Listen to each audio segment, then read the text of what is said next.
personal privilege. Yeah.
What I'll do is I'll call the committee.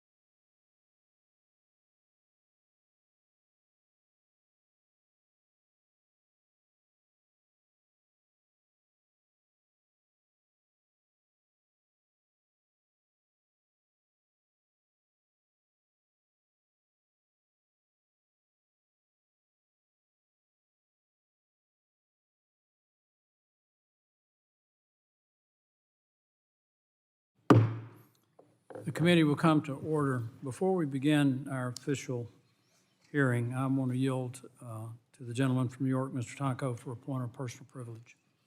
Thank you, Mr. Chair. I, along with so many, was so very sad last week to hear about the passing of our former colleague, Representative David McKinley. David was the consummate legislator and a tremendous human being. He had so many interests, and we bonded over both being engineers and enjoyed that work together here on the subcommittee. We served as the leadership team, ranker, chair, and then ranker for me. And, you know, there were certainly policy disagreements that we had, but there were places also of common interest and concern, and we worked tirelessly to move issues along in that capacity. Many great efforts over the years, promoting energy efficiency, addressing opioid addiction, providing hope for people with rare diseases, preserving our heritage areas, and many more. Most of all, I'll recall and always remember how much he loved his district. We hosted each other in our respective congressional districts, and he welcomed me into his home as a colleague, and I believe as a friend. And, you know, he fought for his constituents, for his area, for this country. And I really respect that. I extend my deepest condolences to his widow, Mary, and their family, and may he rest in peace. And with that, Mr. Chair, I yield back. I thank the gentleman for that, and I, too, appreciated his service. He was a mining engineer, and I worked, as I've said, for a couple of engineering companies, and he was one of these quiet guys that got a lot done. So if we may, we'll just take a moment of silence, and then we'll begin our hearing.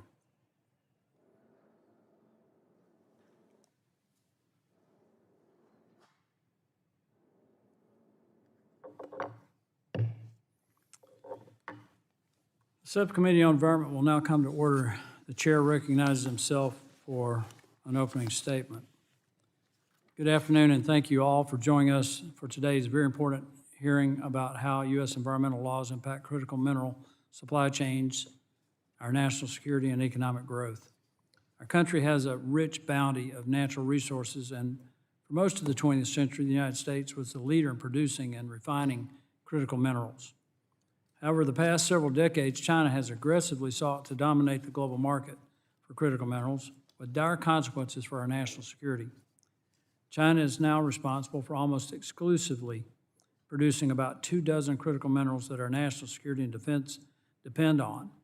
And most of the so-called black mass that is recovered from lithium-ion batteries is shipped back to China for recycling. Today, April 22nd, is recognized as Earth Day.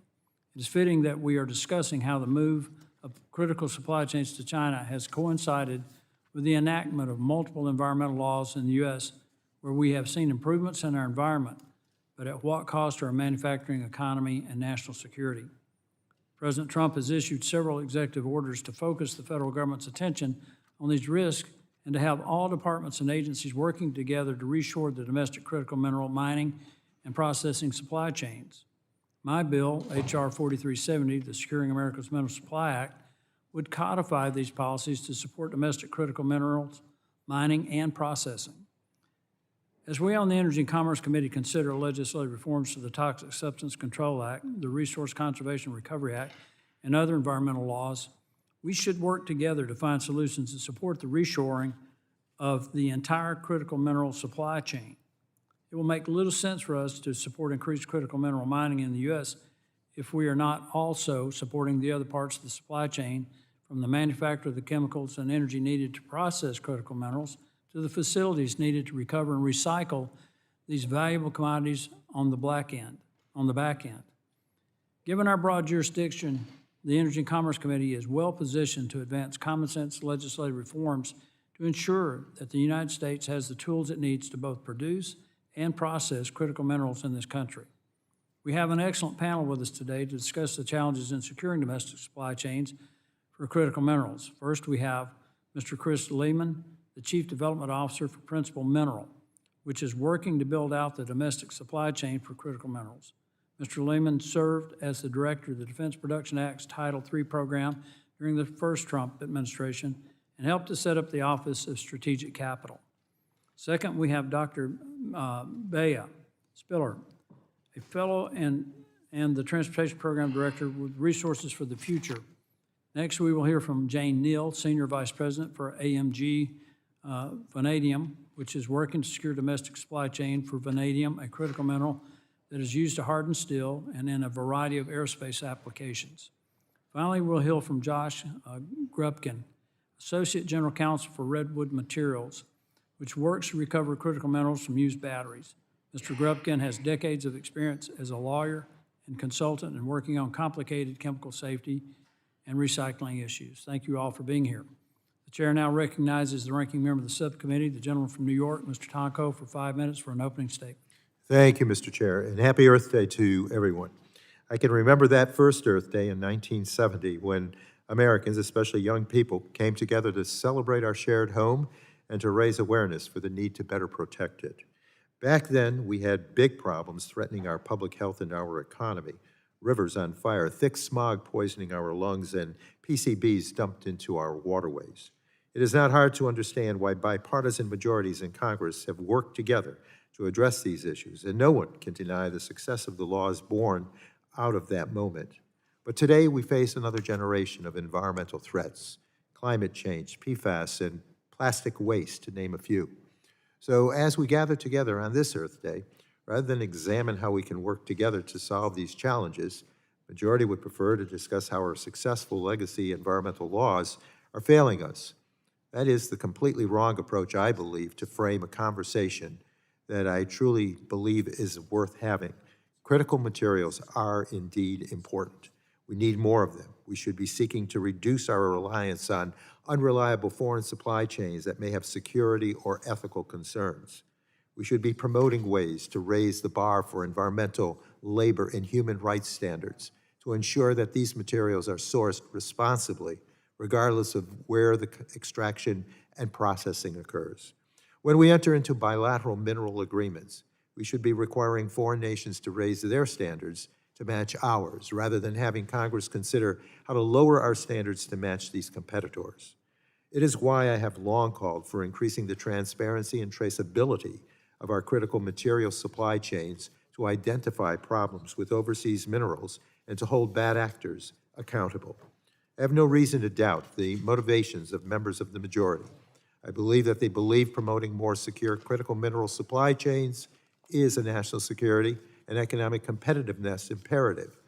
But if that is true, then those members should be much more willing to embrace policy priorities supported by House Democrats, meeting us halfway on areas where we can agree to legislate meaningful and, yes, durable policy. Unfortunately, over the past 16 months, we have witnessed congressional Republicans and the Trump administration repeal major incentives and regulations that were already working to induce demand for domestic critical materials. That includes the Republicans' repeal of the 30D Clean Vehicle Tax Credit, which derived up to 1/2 of its value from a vehicle's use of an American-made battery with compliant mineral components. Additionally, the Trump administration has terminated hundreds of millions of dollars in grants to domestic battery manufacturers. The uncertainty that has been created by these decisions has resulted in the cancellation of tens of billions of dollars of private sector investments intended to build a domestic clean energy industry to compete with China. These ideologically driven actions are making our supply chain vulnerabilities worse, plain and simple. Instead, we will still consider this majority's preferred solution to every industrial challenge, repealing our nation's environmental and public health laws. It is tiresome. It is not getting us any closer to enacting meaningful or durable federal policy. So instead, I would recommend that we have a conversation about how federal laws can play a constructive role in achieving our shared goals. In my view, that could start with a national extended producer responsibility program for lithium-ion batteries and e-waste. Every expert agrees that recycling can address a significant part of our needs. Once we have gone through the troublesome efforts of importing critical materials by imposing collection, reuse, and recycling requirements, we can ensure that those materials stay here in the United States and displace the need for additional imports in the future. I will not suggest that negotiating such a bill would be easy. Doing serious legislative work never is, but we need to start somewhere, and the sooner we can move past the notion that simply waiving environmental protections will single-handedly unleash our domestic critical mineral industry, the sooner we can begin work on policies where we may be able to find common ground. So on this Earth Day, I want to again encourage us to consider just how the next generation of environmental laws can play a role in addressing some of the biggest public health and economic threats facing our nation, just as those members did back in 1970 and the 70s that followed. With that, I thank you, Mr. Chair, and yield back. Thanks, gentlemen. The chair will recognize the chairman of the Health Subcommittee, Mr. Morgan, to give an opening statement on behalf of the chairman of the full committee, Mr. Guthrie. Thank you, Mr. Chairman. I appreciate it. Chairman Guthrie is tied up on the floor, so I will be reading his opening statement to the committee that he previously drafted. Good afternoon, and thank you to our witnesses, and thank you, Chairman Palmer, for holding this hearing. I just want to take a minute to recognize my friend, and I can say this along with Brett, my friend, the gentleman from Alabama, for his leadership on critical mineral issues and for sounding the alarm that our national security and economic prosperity are at risk if we do not have reliable domestic sources for these important materials.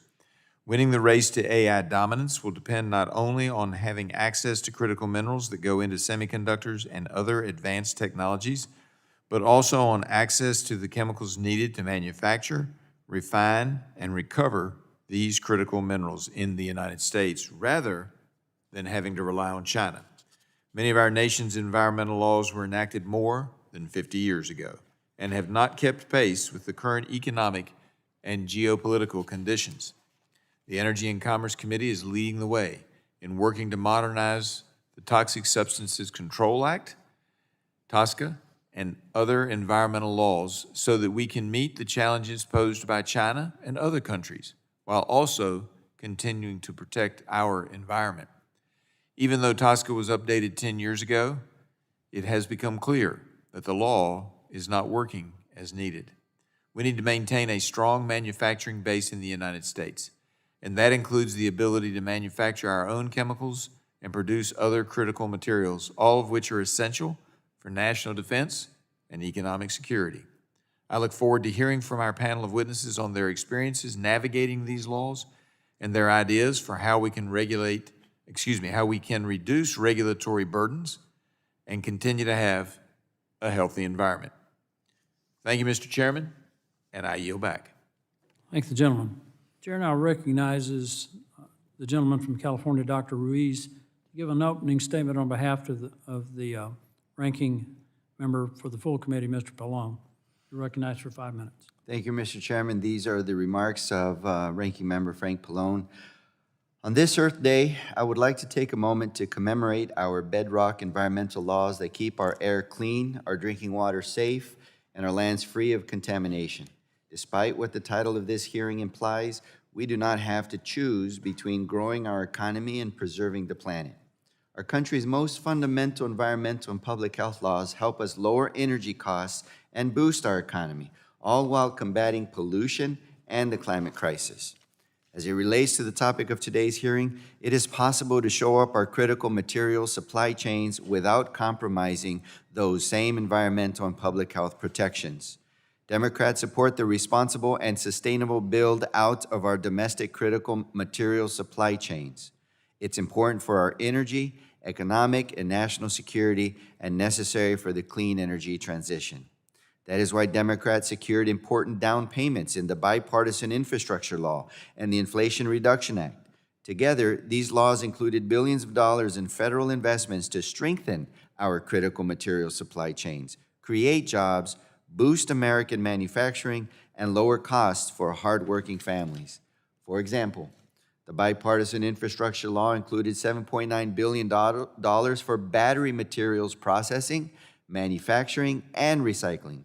It also directed EPA to develop best practices for battery collection and voluntary labeling guidelines to help grow our circular economy for critical materials.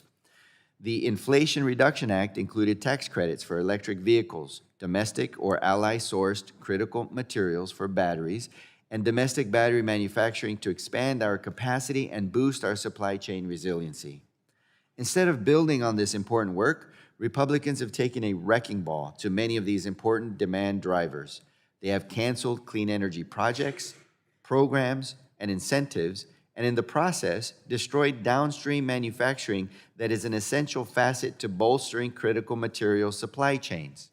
For example, due to the Republican attacks, clean vehicle and battery projects accounted for more than $21 billion in lost investment in 2025. Needlessly, dampening demand for critical minerals would jeopardize our ability to attract and grow domestic critical material operations. Republicans continue to talk about the very threat from China, but their policies are misaligned. The rest of the world, particularly China, is investing in the clean energy economy, more so now after Trump's war in Iran. China has created a vertically integrated model centered on supply and demand for clean energy technologies like solar and batteries, giving them a stranglehold over the world's downstream, midstream, and upstream supply chain for critical materials. If we want to get serious about combating China's dominance over the critical material supply chain, Republicans and the Trump administrations need to stop their assault on homegrown clean energy. Their clean energy rollbacks undermine our efforts to lead the global clean energy transition, leaving the world to rely on China for critical minerals, and exposing us to geopolitical supply chain risks. To change this dynamic, we need a strong domestic market for clean energy technologies so that companies are willing to make long-term investments in this sector. Instead of scapegoating environmental laws, Congress must build on Democratic investments to create a domestic market for critical minerals, bolster domestic supply chains, create jobs, and fuel a clean energy economy. We must also strengthen our domestic capabilities to reduce our reliance on foreign sources. We must grow and cement our relationships with our friends and allies abroad to develop and access new critical mineral supply chains, also known as friendshoring. The United States must invest in the processing of critical materials and battery recycling to increase the domestic supply of these resources, and we must rely on and invest in American ingenuity in creating innovative solutions that reduce the need for extraction, like innovative battery chemistries. I welcome a productive conversation today about strengthening our critical materials supply chains. But Democrats will not entertain the idea that we must roll back important environmental protections to do so. Thank you, Mr. Chairman, and with that, I yield back the balance of the time. Thank the gentleman. We now conclude with member opening statements. The chair would like to remind members that pursuant to the committee rules, all members' opening statements will be made part of the record. We want to thank our witnesses for being here today and taking time to testify before the subcommittee. The witnesses will have the opportunity to give an opening statement, followed by a round of questions from the members. Our witnesses for today are Chris Layman, Chief Development Officer, Principal Mineral; Dr. Bea Spiller, Fellow and Transportation Program Director, Resources for the Future; Jane Neal, Senior Vice President, AMG Vanadium; and Josh Gubkin, Associate General Counsel, Redwood Materials. We appreciate you being here today. I now recognize Mr. Layman for 5 minutes to give an opening statement. Chairman Palmer, Ranking Member Tonko, members of the subcommittee, thank you for the opportunity to testify today. I serve as the Chief Development Officer, Principal Mineral, a mission-focused strategic materials platform dedicated to forging resilient U.S. supply chains. I have the privilege to work with a team of patriots operating at the intersection of capital markets, scaled industrial development, and strategic materials supply chains essential to our national and economic security. My motivation to execute our mission at Principal Mineral comes from my prior service in government at the Pentagon. I served as the director of the Defense Production Act Title III program focused on addressing key shortfalls in the domestic industrial base.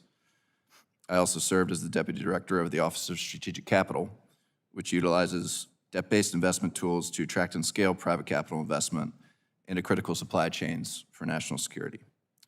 In both of these jobs, strategic materials supply chains and the strategic risks posed to our nation by the glaring gaps within them were front and center. The first point I'd like to make is that strategic materials, be it critical chemicals, rare earths, copper, or a multitude of others, are not only foundational for the defense industrial base, but for the entire modern economy. U.S. leadership in these markets will be essential to shaping our nation's long-term economic competitiveness and resilience. Strategic materials are embedded in nearly every sector driving growth today: energy infrastructure, advanced electronics, telecommunications, transportation, and artificial intelligence. The scale of dependence is significant. According to the U.S. Geological Survey, the U.S. relies on imports for over half of its supply of more than 40 critical minerals and is fully import dependent for at least a dozen. Inputs like copper, rare earth elements, and specialty metals are essential across everything from data centers to grid systems to consumer technologies. At the same time, global markets for these materials are often characterized by concentrated production, limited transparency, and periods of significant price volatility. In industries where projects require billions of dollars and years to develop, that volatility has real consequences. When future pricing and supply conditions are difficult to model, the cost of capital raises, investment slows, and production capacity does not get built.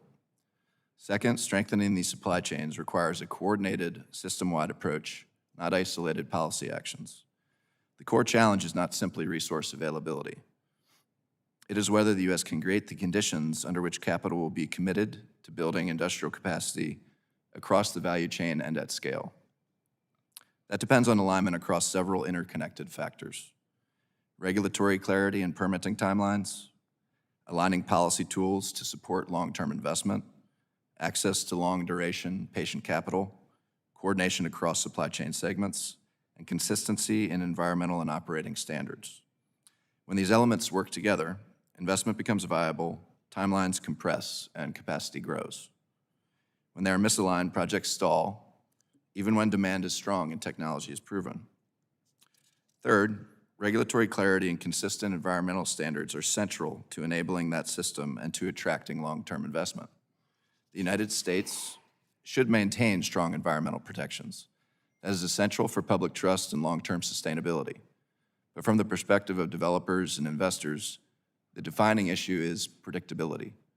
Today, regulatory processes are often fragmented across agencies, timelines are uncertain, and outcomes can vary. When regulatory pathways are clear and consistently applied, investors are willing to commit long-duration capital.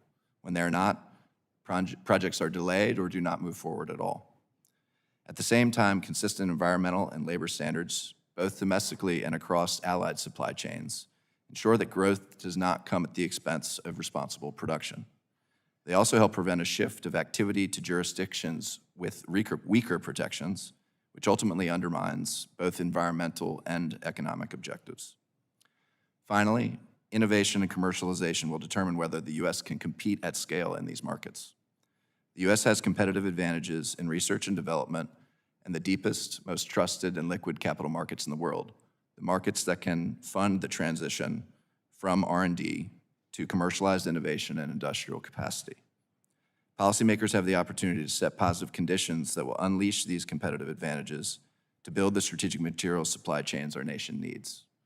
In closing, leadership in strategic materials markets will be determined not by any signal project or initiative, but by the strength and coherence of the overall system. The U.S. has a clear opportunity to lead. If the system is aligned, capital will flow, capacity will be built, and the U.S. can establish durable leadership in these sectors for decades to come. Thank you, and I look forward to your questions. Thank you. The chair now recognizes Dr. Spiller for 5 minutes. Chairman Palmer, Ranking Member Tonko, and distinguished members of the subcommittee, thank you for the opportunity to testify today. My name is Bea Spiller. I'm a fellow and transportation program director at Resources for the Future. The views I'm expressing today are my own. Building a domestic critical mineral supply chain is challenging, and the difficulty is not explained by any single factor. In my remarks today, I'll cover 4 key barriers to scaling domestic supply, address why weakening environmental safeguards won't solve them, and discuss 4 policy options that can support the domestic industry while still protecting communities. So let's talk about the barriers to building a domestic critical mineral supply chain. First, it's more expensive to extract and process minerals in the United States than in other regions, in part because key inputs like labor, electricity, and construction materials cost more here. And while environmental regulations can raise costs, they're generally not the primary cost driver. Second, domestic producers face global prices that are often low and frequently volatile. This creates an investment risk that domestic producers cannot control. And importantly, low prices are often artificially low because they reflect unpriced environmental and labor harms of production. When those harms are not internalized, the global price signal undercuts firms that are trying to operate responsibly. Third, permitting times are long, but the evidence suggests that eliminating community engagement to speed up timelines is not a shortcut. In fact, reduced engagement can increase the likelihood of litigation after permits are issued, potentially lengthening timelines rather than shortening them. And fourth, we have a workforce and know-how challenge. After decades of limited domestic activity, we have gaps in trained labor and institutional expertise. Capacity constraints show up in industry, and recent staffing shortages in federal agencies reduce the government's ability to support mapping, permitting, regulatory review, and innovation. Given these barriers, weakening environmental protections will not create a viable domestic supply chain. The binding constraints are larger and more structural, and these include cost differentials, price volatility, missing skills and capacity, and long development timelines. But beyond that, environmental safeguards are part of the competitive advantage of producing here, in that they help ensure that the supply chain is sustainable and socially legitimate. And well-designed environmental rules can encourage innovation, including process improvements that can reduce emissions and sometimes even reduce costs. Strong standards can support workforce recruitment and retention because people are more likely to live and work where air and water are clean and safety risks are managed. Finally, healthier environments means a healthier workforce, reducing illness and absenteeism, and increasing company productivity. But for these laws to support rather than hinder the development of the supply chain, we need strong governance. And that means a well-staffed and well-funded public workforce that can implement the rules consistently and without unnecessary delays. So the question really comes down to, what are the policies that can most effectively move the needle to support the development of a domestic mineral supply chain? So first, let's focus on improving permitting efficiency, not by skipping steps, but by running better processes. And this can include stronger interagency coordination and more concurrent reviews. Second, let's invest in workforce and technical capacity. And this includes things like state and regional training initiatives, targeted support for higher education, and ensuring federal agencies have the staffing they need to support the industry and implement laws effectively. Third, let's invest in R&D and commercialization. Innovation can lower costs, reduce environmental impacts, and make the US more competitive. And finally, let's focus on connecting the upstream with the downstream demand in the supply chain. If downstream manufacturers have stable expectations of demand, they can invest and enter into offtake agreements that provide long-term price and demand certainty for upstream mineral producers. Those agreements reduce risks on both sides of the supply chain, helping to stabilize domestic markets and supporting manufacturing jobs nationwide. In short, building a domestic mineral supply chain requires recognizing its true constraints. Policies like permitting improvements, workforce investment, innovation support, and strong demand linkages are likely to do more to grow domestic supply than weakening environmental safeguards, and they can do so while protecting communities and supporting long-term competitiveness. Thank you again for the opportunity to testify.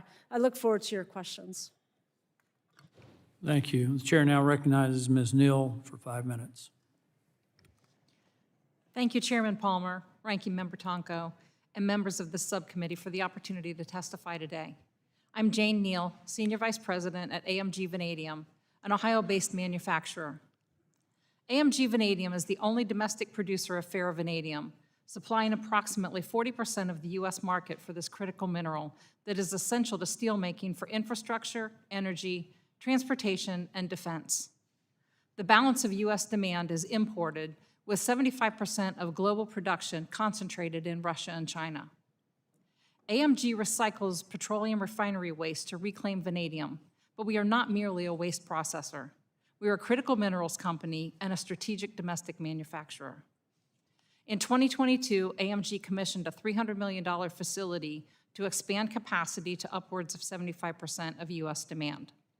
Meanwhile, others are exporting the same material for vanadium reclamation overseas, including to Asia. Despite this, current interpretations of the RCRA regulations threaten AMG's ability to operate after 2031. Approximately 90% of vanadium is used in steelmaking, which is AMG Vanadium's principal market. The remaining 10% is used as vanadium oxide, including in growing applications as electrolyte in large-scale energy storage that supports renewable energy. The RCRA language that AMG operates under uses vague terms such as legitimate recycling, leaving regulated companies subject to the interpretation of regulators. For more than 20 years, Ohio EPA has issued variances recognizing AMG's operations as legitimate recycling. Those variances have long enabled AMG to operate safely and lawfully in this environment of duplicative and vague regulations. The issue arose when EPA Region 5 staff adopted interpretations that differed from the past 20 years. In 2019, AMG received a variance issued by Ohio EPA after US EPA Region 5 review. This allowed AMG to begin construction on the $300 million expansion facility. After operations commenced, US EPA reversed its position, advising Ohio EPA that AMG's operations did not represent legitimate recycling. They directed Ohio EPA to revoke AMG's variances, which would have left the company unable to operate. Under pressure from then-Senator Brown and Ohio EPA, Region 5 settled on a position not to allow renewal of the variances after 2031. The core problem is a lack of clarity in the RCRA regulations, not a lack of environmental controls. Ohio has ensured that the variance is as protective of human health and the environment as a permit, yet changing interpretations by federal staff now threaten AMG's operations. RCRA needs clarification and modernization, not weakening. The law should clearly support the safe domestic recycling of spent petroleum catalysts for critical mineral recovery and distinguish legitimate domestic recyclers from disposal operations. And it should remove duplicative regulations where other programs, including the Clean Air Act, already provide protection. The principle is simple. RCRA should favor recycling when human health and environmental protection are maintained. While AMG's position is supported by the Region 5 administrator, administrative interpretations are not durable. National interests cannot depend on shifting agency views. Endurance comes from statutory clarity. AMG has invested hundreds of millions of dollars to recycle hazardous waste into valuable materials without environmental harm, processing over 500,000 tons of spent catalyst and recovering over 50 million pounds of vanadium. Modernizing RCRA would protect environmental goals while advancing strategic, economic, and national security interests. Congress should ensure that legitimate recycling is encouraged, valuable materials remain domestic, and ambiguous language cannot be used against responsible recyclers. RCRA should allow variances and exemptions to work together and eliminate duplicative overlap where other environmental programs already impose protective controls. The Spent Catalyst Recycling and Critical Minerals and Metals Recovery Act, introduced earlier this year by Representative Troy Balderson and Senator John Husted, provides such language. Thank you again for this opportunity and for your consideration of the impact of these regulations on the companies operating under them. Thank you. The chair now recognizes Mr. Gubkin for 5 minutes for an opening statement. Chairman Guthrie, Palmer, Ranking Member Tonko, and members of the subcommittee, thank you for the opportunity to testify today. My name is Josh Gubkin. I serve as Associate General Counsel at Redwood Materials, founded by J.B. Straubel, co-founder and former CTO of Tesla. Redwood is building the first fully integrated U.S.-based battery supply chain. Roughly 90% of all domestically recycled lithium-ion batteries are processed through our facilities, making us the largest lithium-ion battery recycler in North America. We recover, on average, 98% of critical minerals from end-of-life batteries. Our operations represent the first commercial-scale nickel mine to open in the U.S. in a decade, the only new commercial scale of domestic lithium in decades, and the largest U.S. source of cobalt. Our operations set the standard for what domestic recycling should look like. Redwood's approach spans the full battery life cycle. We repurpose batteries that still have useful life for grid-scale energy storage. We recycle batteries that have reached end of life to recover their critical minerals. And we refine those minerals and manufacture new battery components, including cathode active material, the most expensive component in a new battery. That's done with zero fossil fuels, zero industrial discharge, and with an air emission permit that's akin to those at hospitals and hotels. End-of-life batteries are not an environmental problem. They are a strategic resource that can be reinvested into the next generation of American industry. The title of this hearing asks whether our environmental laws help or hinder critical mineral supply chains. These laws were written for a different era, before the lithium-ion battery industry existed. Applied to today's materials and processes, they are producing outcomes that no one intended, pushing investment, manufacturing, and critical mineral recovery offshore rather than keeping them within our borders. Two EPA legal frameworks are at the center of this problem, RCRA and TSCA. Both need to be modernized to reflect current technology and market realities and to align with the goals this committee and the administration are pursuing. Under RCRA, EPA classifies used lithium-ion batteries as hazardous waste. That classification forces domestic recyclers into a permitting process that can take years to complete. It's a death knell for innovation. Or it requires us to store batteries at a physically separate location from where we process. Batteries must be unloaded and reloaded and trucked on a public road from one property to the next. This creates more risk, not less.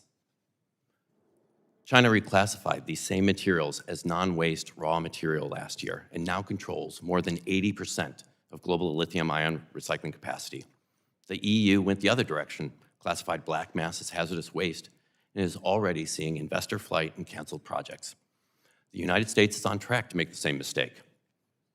Under TSCA, the EPA treats each modified cathode material as an entirely new chemical substance, triggering a review process that's supposed to take 90 days, but in practice takes over a year.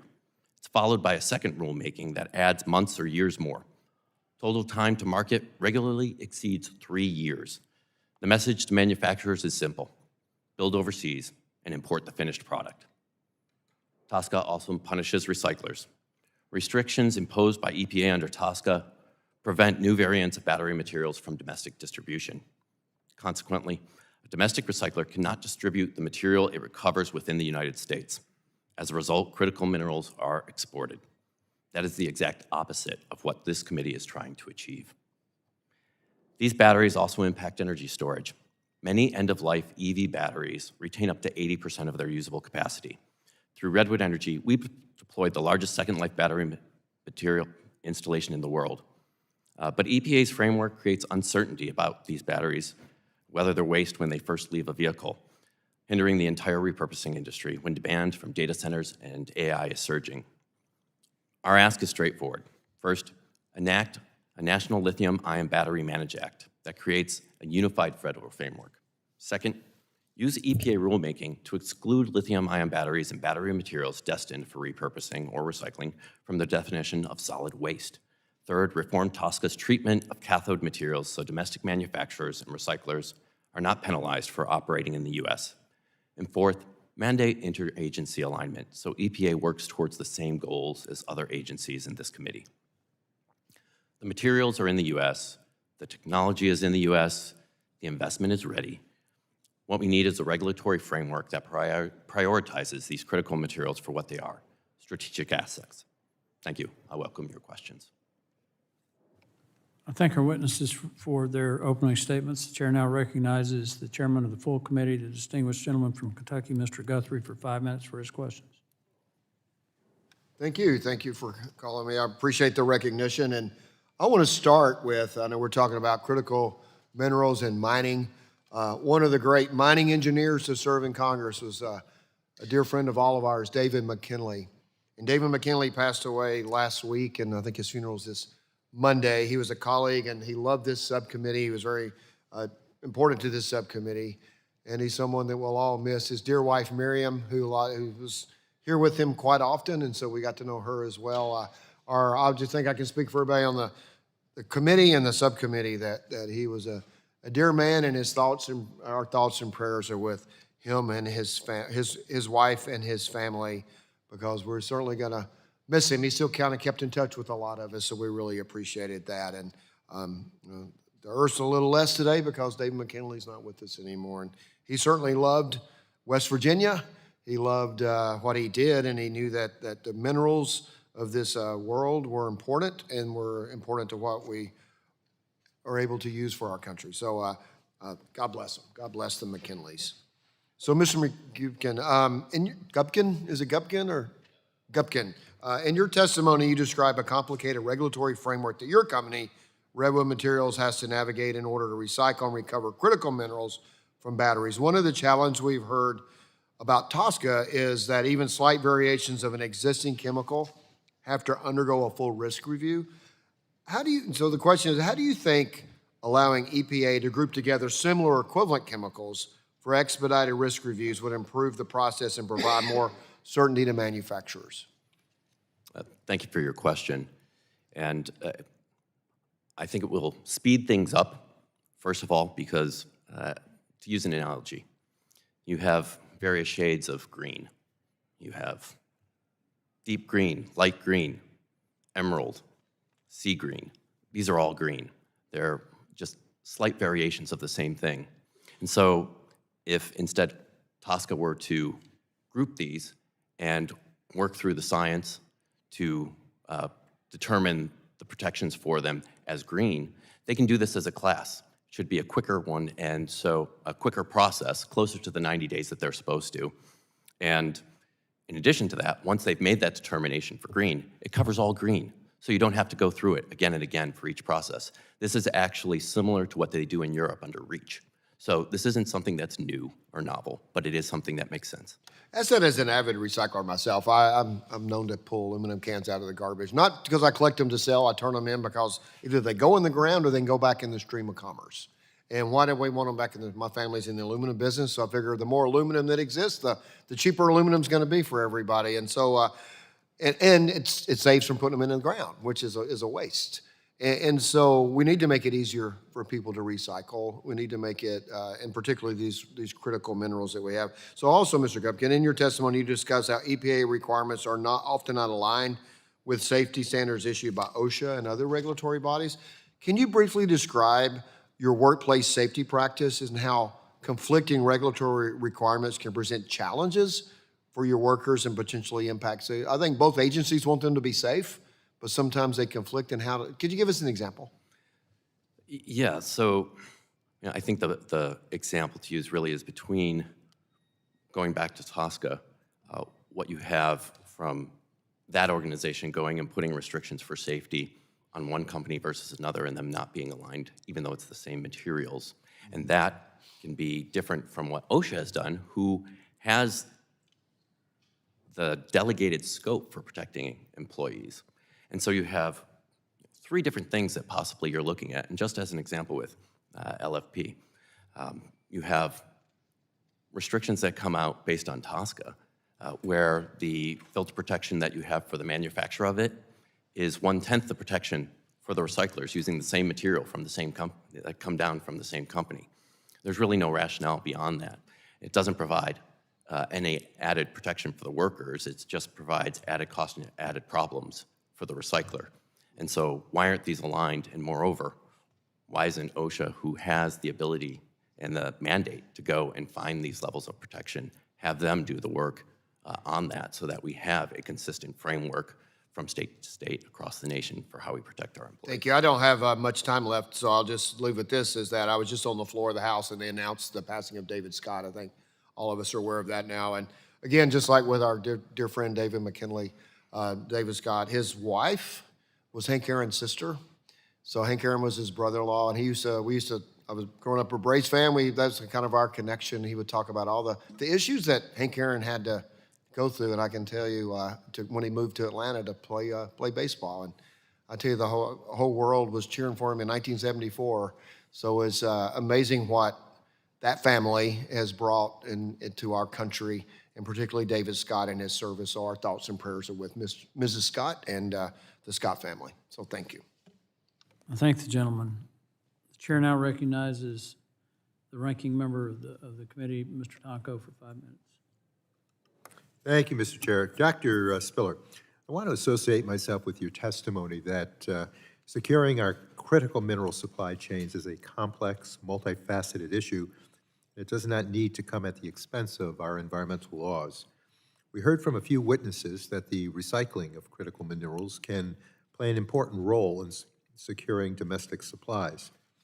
And there may very well be definitional and regulatory barriers that make recycling more challenging.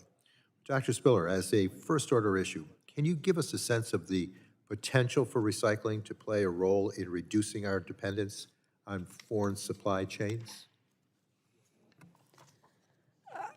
So it's a great question. We have limited material here right now in terms of just the quantity of batteries and black mass to really make a huge dent currently. Obviously, as EV demand ramps up, the more electric vehicles we buy and turn over the years, we will have the ability to reduce our dependence on foreign sources. But currently, we don't have a huge amount of mass to really make a dent in it right now. Thank you. And your testimony mentioned that there were incentives and regulations in the forms of the 30D Clean Vehicle Tax Credit and EPA's GHG tailpipe rule, which have now been repealed, that were structured to further induce investments in and demand for domestic critical minerals, including recycled minerals. Is that correct? I'm sorry, I'm having a hard time hearing you. Could you repeat the question? Sure. The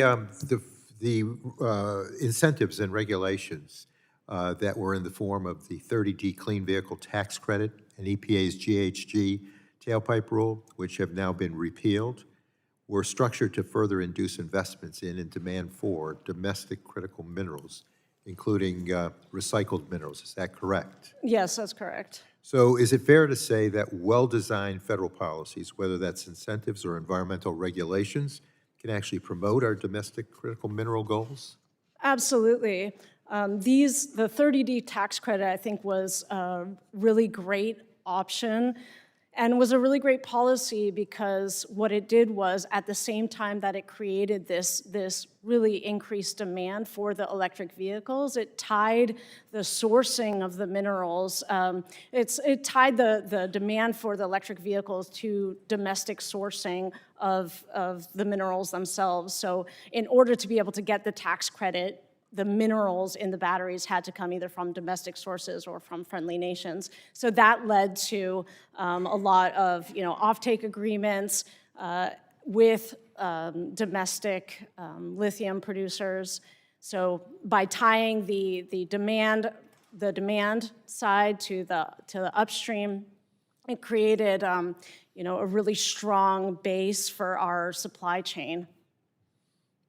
Well, the National Extended Producer Responsibility, the EPR requirement for the safe repurposing, recycling, and disposal of batteries was a good, strong incentive. The Infrastructure Investment and Jobs Act required EPA to develop such a framework, and I have been pleased that this effort has continued under the current Trump administration.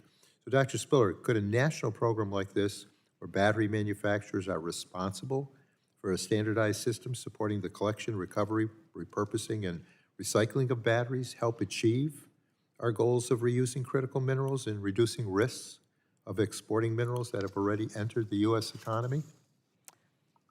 I'm not an expert on that policy. I don't really know much about that, so I can't speak that directly. But any sort of policy that requires the collection of the batteries themselves for recycling, I think would be probably a pretty good policy to help, ensure that we're continuing to collect the material needed to shore up the supply chain. And Mr. Gubkin, I believe Redwood Materials has been part of those conversations. Am I not correct, that have been led by EPA to inform the development of this framework? You're referring to the extended producer responsibility bills? Yes, definitely we have been involved in those discussions, I believe both at the state and the federal level, and we continue to be involved in those, seeing that when there is an advantage to increasing recycling, we're interested in being a part of that. And what's your impression of the effort, and what are some of the elements that may be included in the forthcoming framework? I think the issues right now mostly are that it is on a state-by-state level, and that poses challenges for anyone when you have to change what you're doing from one state to the other, especially for something like a EV battery that can be bought in one state, moved to another. So that is something that needs to be looked at. Beyond that, I have to admit that I'm not the one who's most directly involved in those conversations for it. But again, if we have something where it helps to promote recycling, see that these batteries, which have an extended life possibility through second purpose, or afterwards, if they don't have that life possible, that they can be used for recycling to recover critical minerals, generally speaking, Redwood's in favor. I thank you for that. I've exhausted my time, and with that, Mr. Chair, I yield back. Thanks, gentlemen. The chair now recognizes the chairman of the Energy Subcommittee, the gentleman from Ohio, Mr. Latta, for 5 minutes for his questions. Well, thank you very much, Mr. Chairman, and thanks for our witnesses for being here. If I could start, Mr. Gubkin, with you. In your written testimony, you discussed the potential for used lithium-ion batteries to be repurposed for grid-scale energy storage, supplying electricity for utilities, manufacturing facilities, and data centers, among other facilities.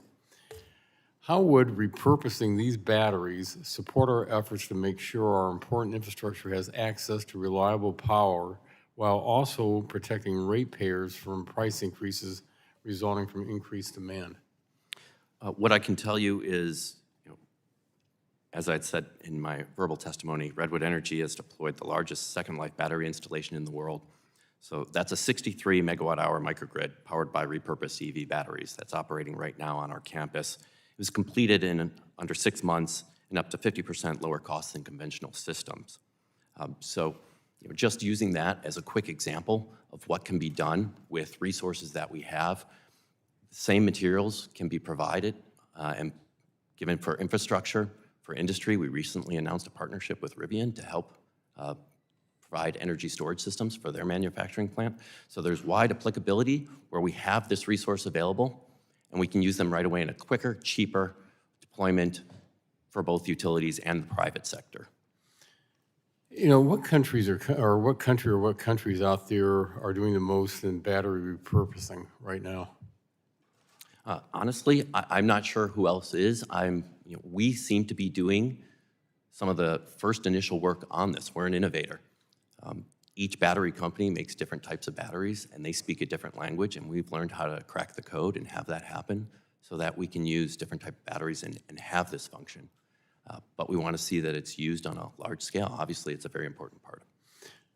You know, you also noted that EPA's framework creates uncertainty around battery repurposing and may subject reused batteries to RCRA if classified as waste. What alternative approach should Congress be considering right now to support reuse while ensuring safe handling? So there's two parts to that.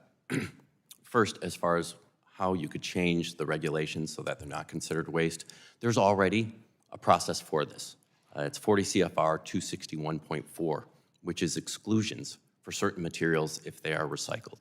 You could simply add batteries and battery materials to that list the same way that shredded circuit boards are listed there.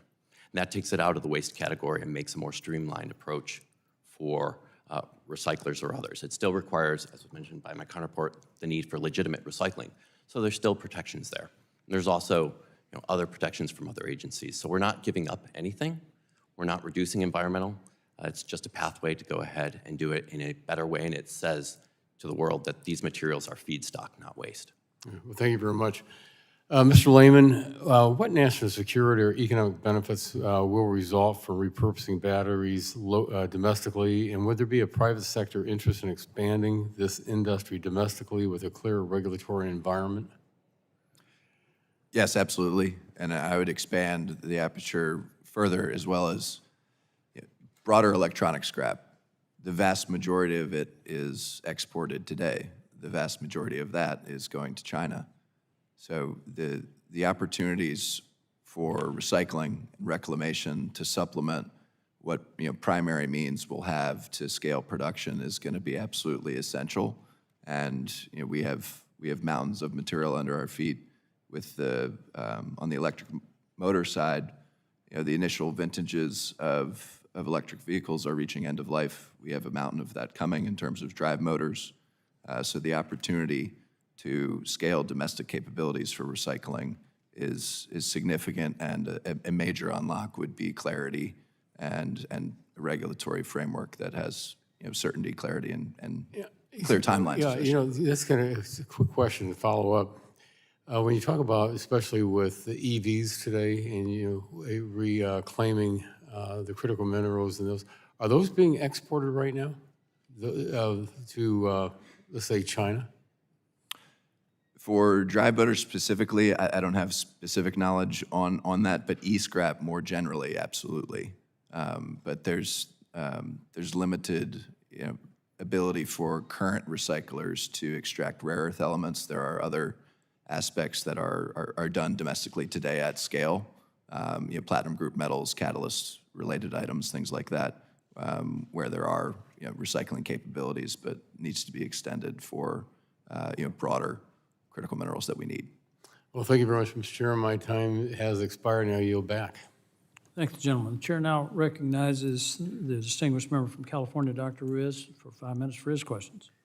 Thank you, Mr. Chairman. The framing of today's hearing, help or hindrance, is deeply frustrating. It reinforces a false choice between protecting public health and securing America's critical mineral supply chain. Today, lithium is primarily extracted through evaporation ponds or hard rock mining, both land and energy-intensive processes that can put the public's health at risk. That said, California's 25th district is home to Lithium Valley, a region defined as much by its potential as by its resource base. What makes Lithium Valley unique is both what it holds and how it can be developed.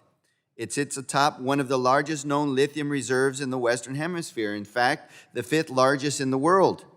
And Lithium Valley uses the cleanest way to extract minerals in the world.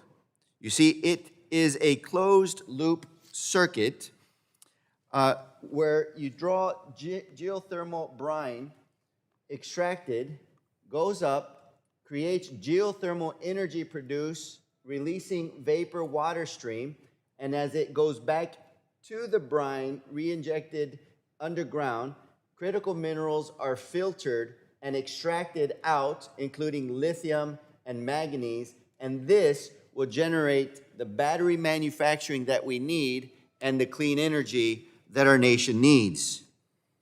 No large salt lakes or deep cavernous mines emitting pollutants in the air.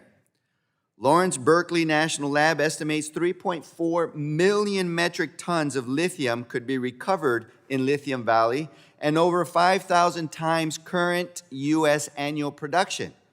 This could shift America's critical mineral supply chain away from China.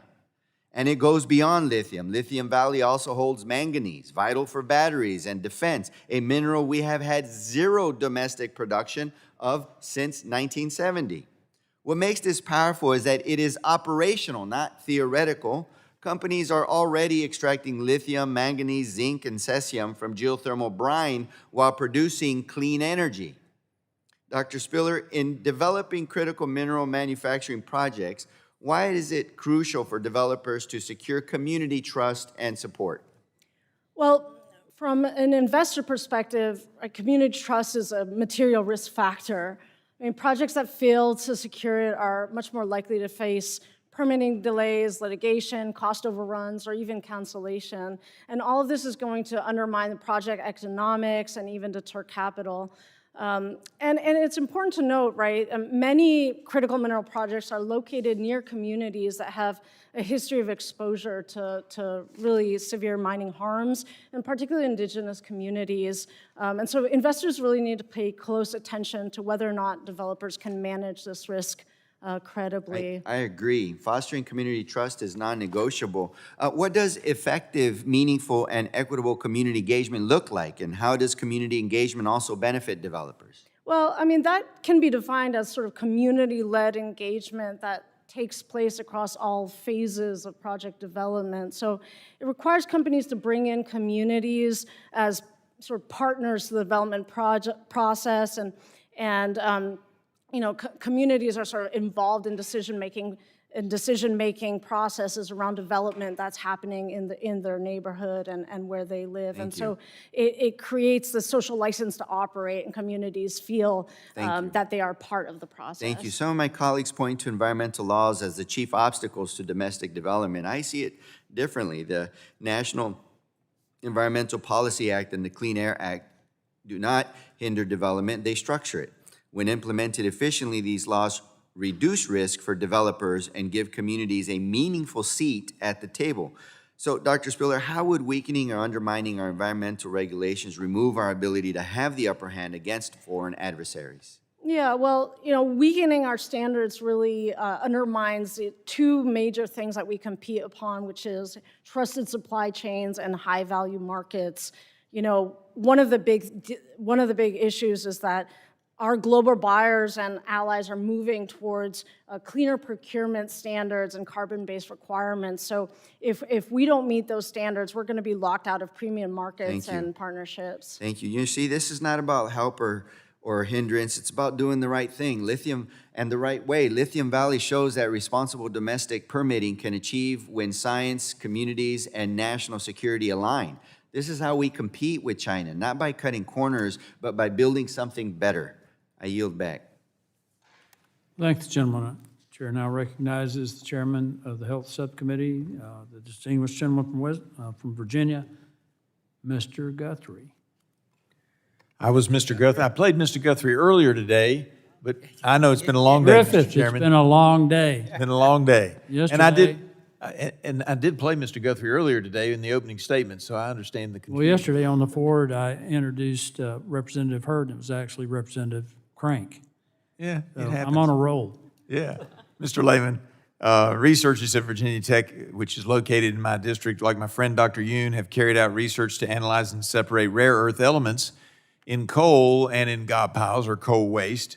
How can state and federal coordination incentivize the identification of other sources of waste that may also contain critical minerals? Thank you for the question. There's been a significant amount of research and development and project work done specifically on coal tailings and the ability to extract. I think looking at the broader aperture of waste streams and applying a similar level of rigor is certainly merited on the research and development front.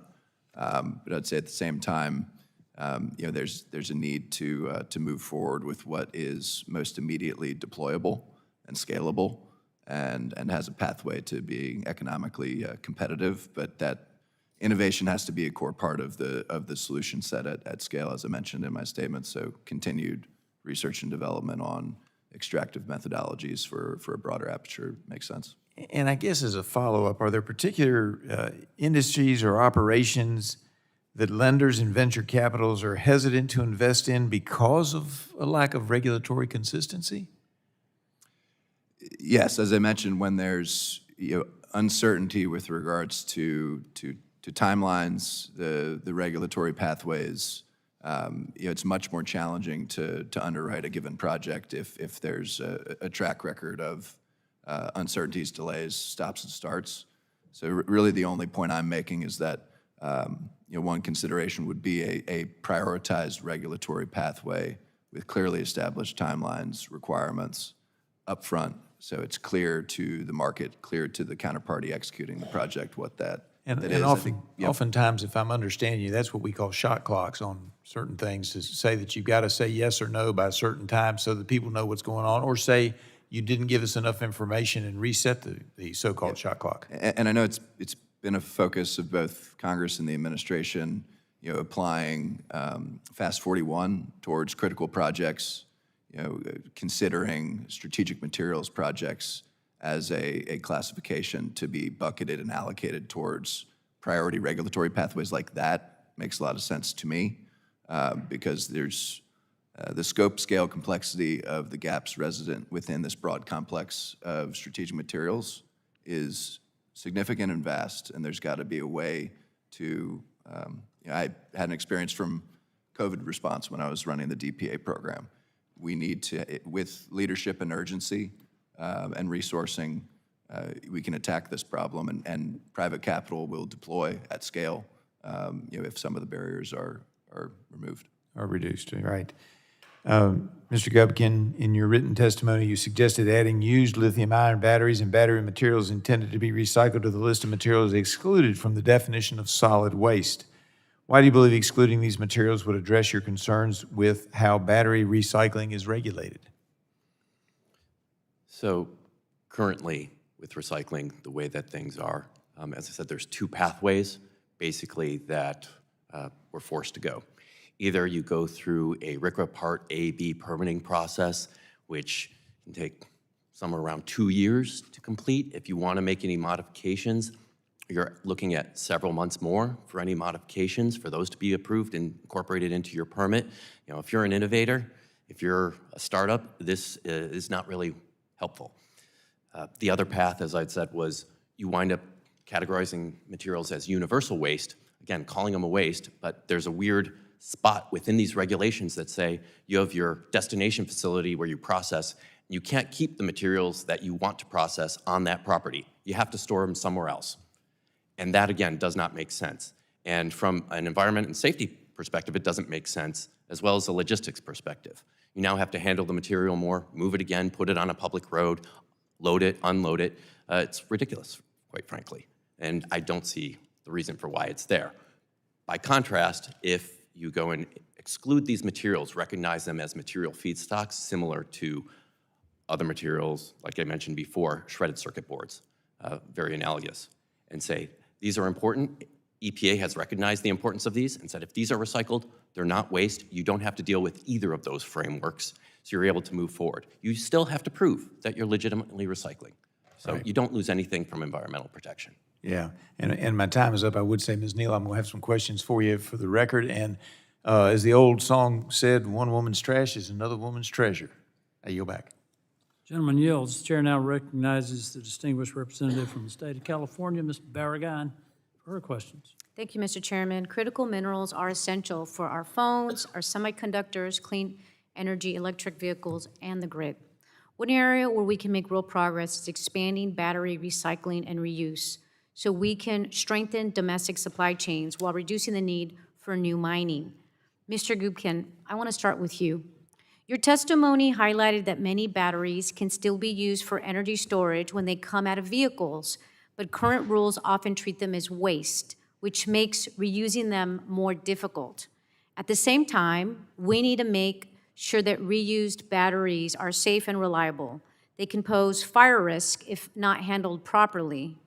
What standards for battery use, collection, and labeling would help strike a balance so that we can increase reuse without creating new safety or environmental risks? Yeah, thank you for that question.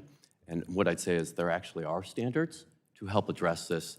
The National Fire Protection Association and the International Fire Code, they develop standards for batteries that include storage, handling, transportation, and these are standards that are developed by a group both from industry, from government, private sector, national interests, and they take a lot of time to go and figure out what the best standards are for these protections. They look at them both from a used battery perspective, and they also have regulations that they develop for energy storage and when used in that aspect. I'll add as well, for something like second life batteries where we're trying to repurpose for energy storage, there's requirements for testing, UL testing, underwriting laboratories that we have to go and meet. We've recently announced passing a series of those tests, so I'm very proud of that. And that, again, is something that's out there that we have to do to make sure that we are making sure, as these are out there, they are safe for people. Great, thank you. Mr. Layman, in your testimony, you support strong environmental standards, and you stress the importance of consistency with our regulations and our permitting timeline. Are there ways to improve coordination across agencies like DOE, EPA, and others to reduce delays and uncertainty for critical minerals projects? Thank you for the question. Yes, I mean, I think that's been a focus of the current administration with some of the recent executive orders, specifically around enhanced coordination with the EPA and relevant agencies. Is there likely still room for improvement? Of course, but I think, you know, specifically taking the Department of War as example, there's an opportunity to systematize and bring automation and clarity timelines to the process to be able to handle the extent of the portfolio of projects that would need to get appropriate monitoring and attention and treatment on, you know, priority regulatory pathways, and to have sufficient crosstalk and make sure that they understand the given agency's priorities, requirements as it relates to strategic materials and the projects that they're sponsoring. Okay, thank you. Dr. Spiller, we also need consistent federal policies. In 2025, the Trump administration took a 5% ownership stake in Lithium Americas to support domestic lithium production. Now, Lithium Americas has an agreement with General Motors to supply lithium for its EV batteries. At the same time, the Trump administration has ended federal support for electric vehicles. What happens when the government supports building more domestic critical mineral supply, but at the same time, weakens demand for the products that use those minerals, materials? Yeah, well, in this specific case, this was really problematic because when that happened, General Motors was already backing out of that specific offtake agreement. So it exposed the American public to downside risk at the same time that the government was taking this equity risk. The Lithium Americas deal was, really problematic because, right, the government was not able to, provide that sort of demand certainty for in terms of, providing more and more demand for the lithium in terms of, having greater demand for batteries. And it exposed the American taxpayers to greater downside risk. Great, thank you. I yield back. Gentlelady yields. Chair now recognizes the gentleman from Georgia, the distinguished member, Mr. Carter, for 5 minutes for his question. Thank you for getting my name right. Appreciate it. Thank y'all for being here today. This is very important, and I'm not going to repeat everything that we all know, and that is how China is dominating the rare earth minerals, the rare earth elements like graphite, lithium, cobalt, and copper. We all know that, and we all understand how important it is for us to be competitive there. However, to develop the domestic capacity to process and refine critical minerals domestically, we need a more efficient permitting process, and that is why I have introduced H.R. 3059, the Streamlining Critical Mineral Permitting Act. And it actually passed the House as part of the Lower Energy Cost Act last Congress, and is still pending again this Congress. That it will allow processors and refiners of critical energy resources to operate under an interim permit under the Resource Conservation and Recovery Act subtitle. Mr. Gubkin, I want to ask you, how would allowing these facilities to operate under an interim hazardous waste permit support efforts to build up domestic refining and processing capacity while still ensuring that hazardous waste is managed properly? So I'll say it's a path that could be taken, and it's better than the current situation. I would not say that it's the most preferred path to go, quite simply. What concerns do you have? Well, you're still going through this permitting path. It's interim, which means to some extent you're operating at your own risk, and you still have to go through, in the end, full permitting, getting everything done there. So there's still that time frame before it is formalized. You still have to go through, every time you make a modification, the full permitting process for a modification, which takes time. So I respect the idea of going through that, but if we really want to treat these materials as critical and as a feedstock, again, I go back to putting them as a feedstock and going through the exclusions allowed that EPA has followed as well to do that and have it go But you would agree that it's better than what we got now? I would say it's better than what we currently have. Okay. Mr. Layman, let me ask you, how did delays in obtaining permits to open refining and processing facilities deter investment in the United States?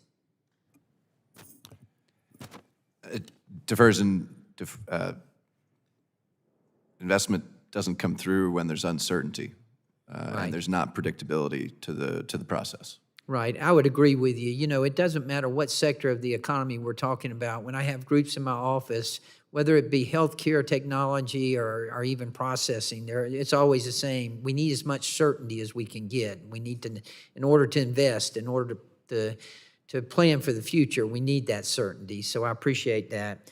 Let me ask you also, do you have any recommendations for the committee in keeping permitting timelines more predictable?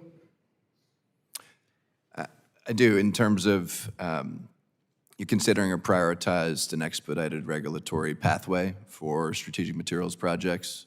I know there's been some projects where Fast 41 has been applied to it, clearly delineating timelines, accountabilities, and providing specific prioritized attention to making sure that those gates and timelines are satisfied, and making sure that they're enforceable.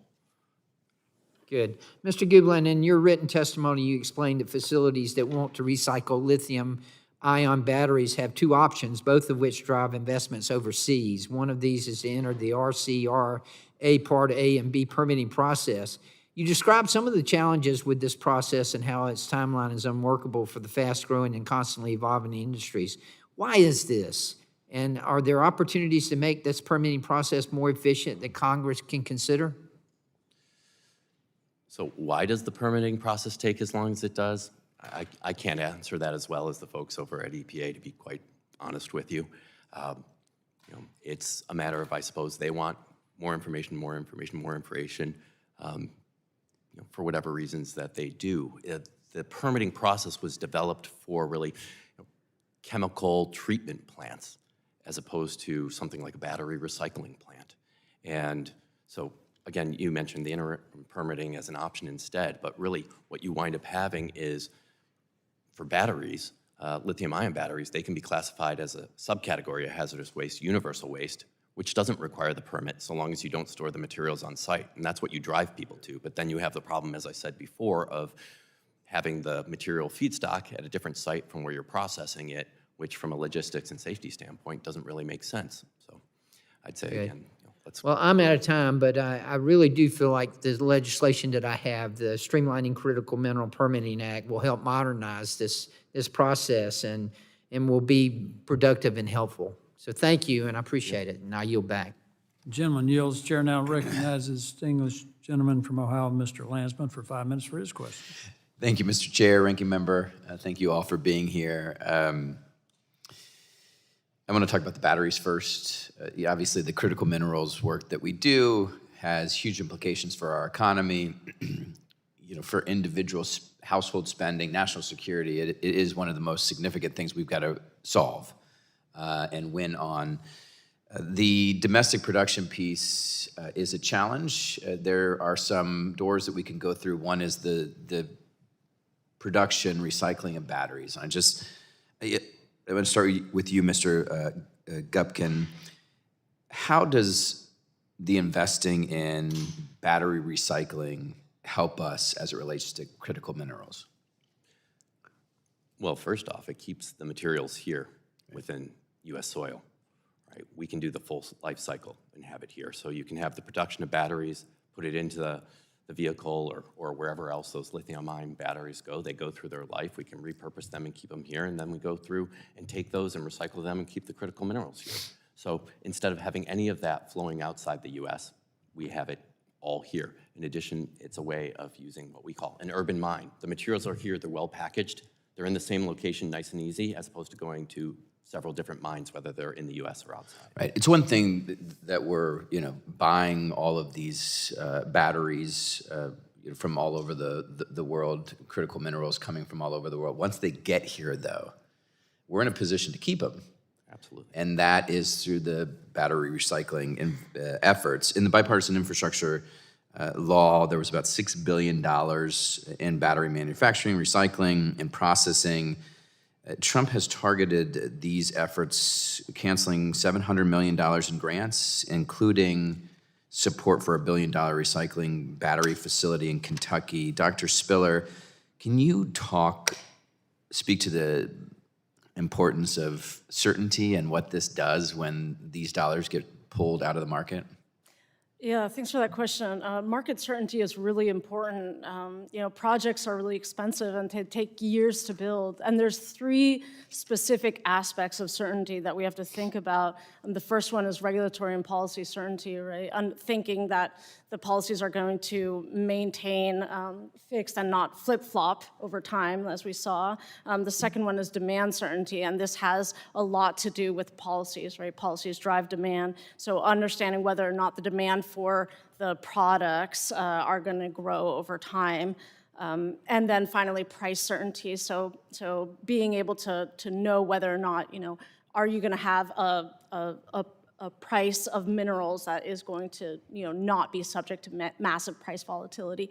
And so this is where offtake agreements is so hugely important. And so this is why, when we're talking about connecting the upstream with the downstream is so important, because the ability to enter into long-term fixed price offtake agreements is going to be really key for market certainty.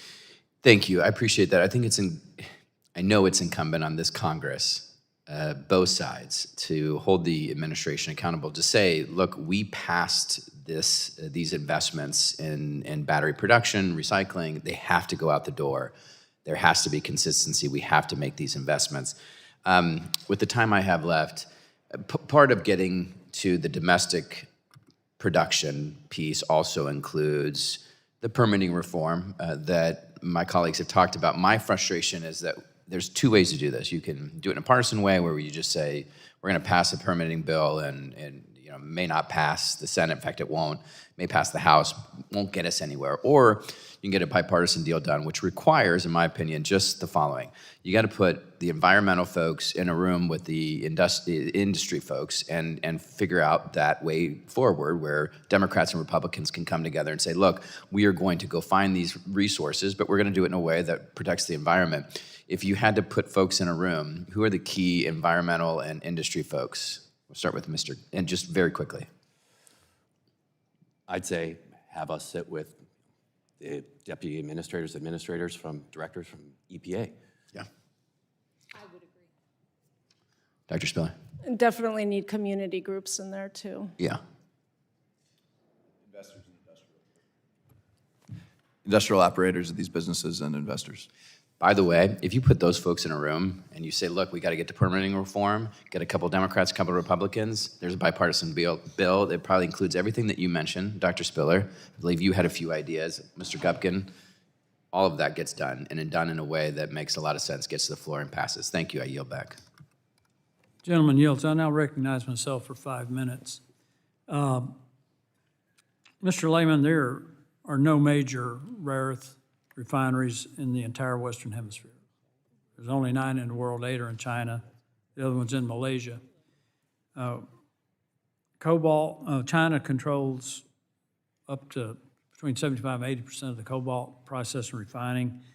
94% of the rare earth refining, 90% of high-value graphite. Would you agree that this represents a significant threat to our national security and our economic security?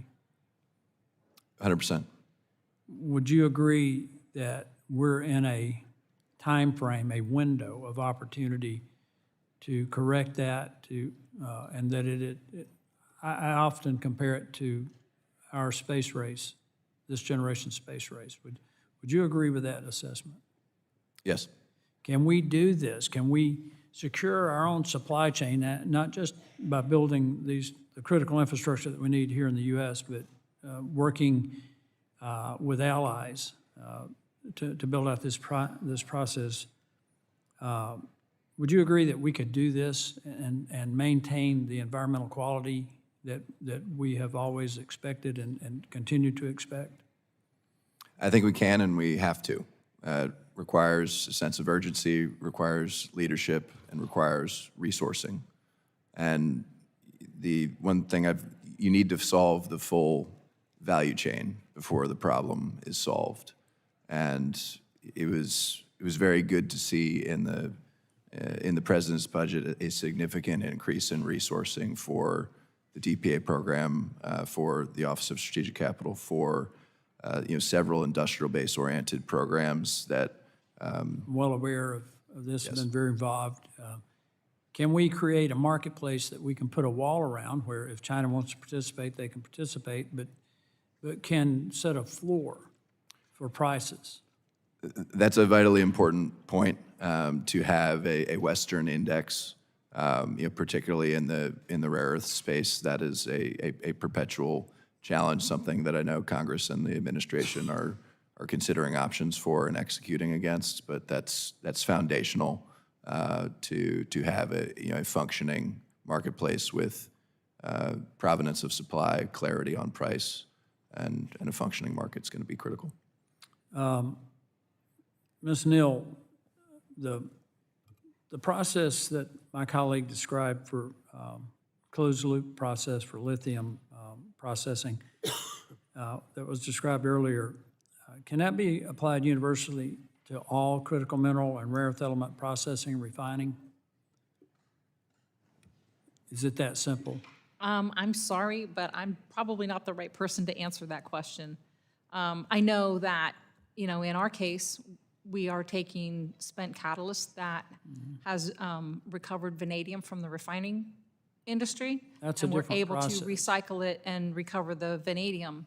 There are similar catalyst that is cobalt-based, so similar recoveries, but I don't know about, there's a wide, swath of elements that I wouldn't know how. Well, for instance, with rare earth elements, some of those are radioactive, thorium, for instance. So we're going to have different processes, but we can still do everything that we need to do and maintain the environmental quality that we want to have. On the batteries, I thought Mr. Layman raised some good issues there, and we've had this discussion about China buying up spent lithium batteries, but that's not all they're doing. The regular lead batteries that are critical to our supply chain for providing lead, which is now on the critical minerals list, but also antimony, which we have to have. Mr. Gubkin, we're at a point now where China is setting up false companies and other countries to buy up these batteries to the degree that just about 3 or 4 weeks ago, U.S. Battery recyclers had to shut down operations because there were no batteries. Would you consider that a problem? I do believe it's a problem if our feedstock is going to China. I would say Redwood Materials is in something of a lucky position as far as the domestic supply of batteries for recycling. We're taking in the majority that stays here. So I suppose we're also a reason for other companies having a problem, but the vast majority of materials that are going over to China and them taking them, that is definitely a significant issue. And the reason we're here, I believe, is partly to make sure that that doesn't become a growing issue, and so that there is retained within this country enough feedstock in those batteries to go in so that we can recycle and we can recover those critical minerals. I thank the gentleman for his response. My time has expired. I now recognize the distinguished gentleman from New Jersey, Mr. Menendez, for 5 minutes for his questions. Thank you, Chairman. American leadership in the world should reflect our commitment to protecting public health and creating economic opportunity for the people we represent. Yet Republicans have once again chosen to focus our time on rolling back environmental safeguards that protect our communities. I agree that we need urgent action to address Chinese dominance in the critical minerals sector. And as we build out domestic critical mineral capacity, it is vital that the U.S. pursue alternatives that reduce our dependence on China. Collaborating with our allies is a faster, more efficient, and more cost-effective way to secure critical minerals than expanding domestic industry alone. Dr. Spiller, how will shifting our supply chains away from our adversaries and to our partners diminish China's market dominance? Thanks for that question. I mean, quite frankly, we're going to need to friendshore and work with our allies to chip away at China's market dominance. Right? Given the major challenges that we've been discussing today and that I presented in my testimony, the U.S. isn't going to be able to do this alone, and particularly not in the time frame that the federal government is hoping to be able to, achieve market independence or get away from China's market dominance. So we're going to need to ally with as many countries as possible and leverage our comparative advantages all along the supply chain. Right, and the Trump administration has said repeatedly that America first does not mean America alone. We need to engage with our allies. And Dr. Spiller, how can cooperation with those allies help reduce the need for domestic extraction and processing? Well, we can rely upon other countries that have maybe already started extraction. They may already have projects that are ongoing. They might be able to expand those projects. They might have better ore qualities, for example, or might have more resources that we do in certain minerals. And they might be able to expand those at cheaper prices than us. So it might actually reduce the cost of actually getting the minerals that we need and be able to do it faster and cheaper than we could do it here. And so that would avoid us having to build new mines that might take us many years and at higher cost. But I think it's really important that we don't just focus on finding the least cost partner, but that we find the least cost partner that also has really strong governance and really good environmental regulations so that we're ensuring a sustainable supply chain. Yeah, I appreciate that. You mentioned reliability, but that's a two-way street, right? So not just with our allies, but how the allies perceive the United States, because we need long-term cooperation. But the president continues to cause instability throughout the world. He has enacted historically high tariffs, intervened in Venezuela, gone to war with Iran, and threatened a military takeover of Greenland. It's difficult to achieve the cooperation and predictability needed for new industries to build capacity over time, especially as the Trump administration makes the world less stable and less safe. Dr. Spiller, how do rising tensions between nations weaken our ability to sustain collaboration on critical minerals? It makes it very challenging. And just as one very clear example, the United States right now is pursuing a multilateral agreement to try to, have a price floor that's supported by import tariffs against China. But in order to be able to have this price floor actually work to support new entrants of investors, the investors need to believe that this price floor is credible over a long-term period, and that means that the allies and that this group of allied countries is actually going to be able to hold for a long time. And with more and more geopolitical tensions, that the credibility of that allyship is not going to be able to hold. And so, unless there's significant confidence, this is going to fall apart, and there's not going to be a true sign of market certainty and will lead to increased. That's exactly right. You're referring to Forge, right? Yeah, exactly. Right. And so Politico reported on State Department cable signaling in the lead up to I think a 50-nation summit, that there was, quote, wariness among some countries about signing on to a framework agreement pledging joint cooperation in sourcing and processing critical minerals, especially certain European diplomats, quoting the story, specifically expressed concerns over Trump's request that NATO member Denmark allow the U.S. to take over Greenland, because the volatility makes these partnerships harder to maintain. And I'm concerned the president's actions contribute to that volatility, strain our alliances, as you've seen already in the last several weeks and months, and could ultimately undermine our ability to lead a durable critical mineral strategy and counter China, because I think everyone here agrees that on friendshoring, that's something that we need to pursue, right? But I think we need to be cognizant of the lack of credibility that this administration has, given its own actions. And I would love my Republican colleagues to join in this choir of people saying we need more from this administration, and our allies should expect more from us as an ally. So thank you so much. Gentleman yields back. The chairman recognizes Dr. Joyce of Pennsylvania for 5 minutes. Thank you, Mr. Chairman, for holding this important meeting, and to our panel for being here today to testify. Securing domestic critical material supply chains has been a key focus for both of the Trump administration and of this committee. This is not an abstract concern. China currently controls the global critical minerals market and has already shown a willingness to place export controls on materials that are needed in national defense and in manufacturing sectors. Not only are we not significantly mining or processing these minerals domestically, but our current regulatory schemes are also making it harder to recycle the materials that we have already imported and could potentially reuse. Instead of crafting regulations to keep these materials in circulation domestically, the current framework often pushes the recovery of these materials right out of the country, only to be sold back to the United States again. Failing to update our regulations to address this issue has both economic and national security ramifications. We need to work toward a regulatory scheme that acknowledges the reality of how important certain materials and chemistries are to U.S. interests. Mr. Layman, from your time at the Pentagon and now working in the critical mineral industry, what barriers have you seen to EPA considering the national security implications when creating environmental regulations? Personally, I didn't experience any direct engagement or roadblock, but from colleagues, there's challenges sometimes with regards to the exclusions or treatments at the federal level versus state and local.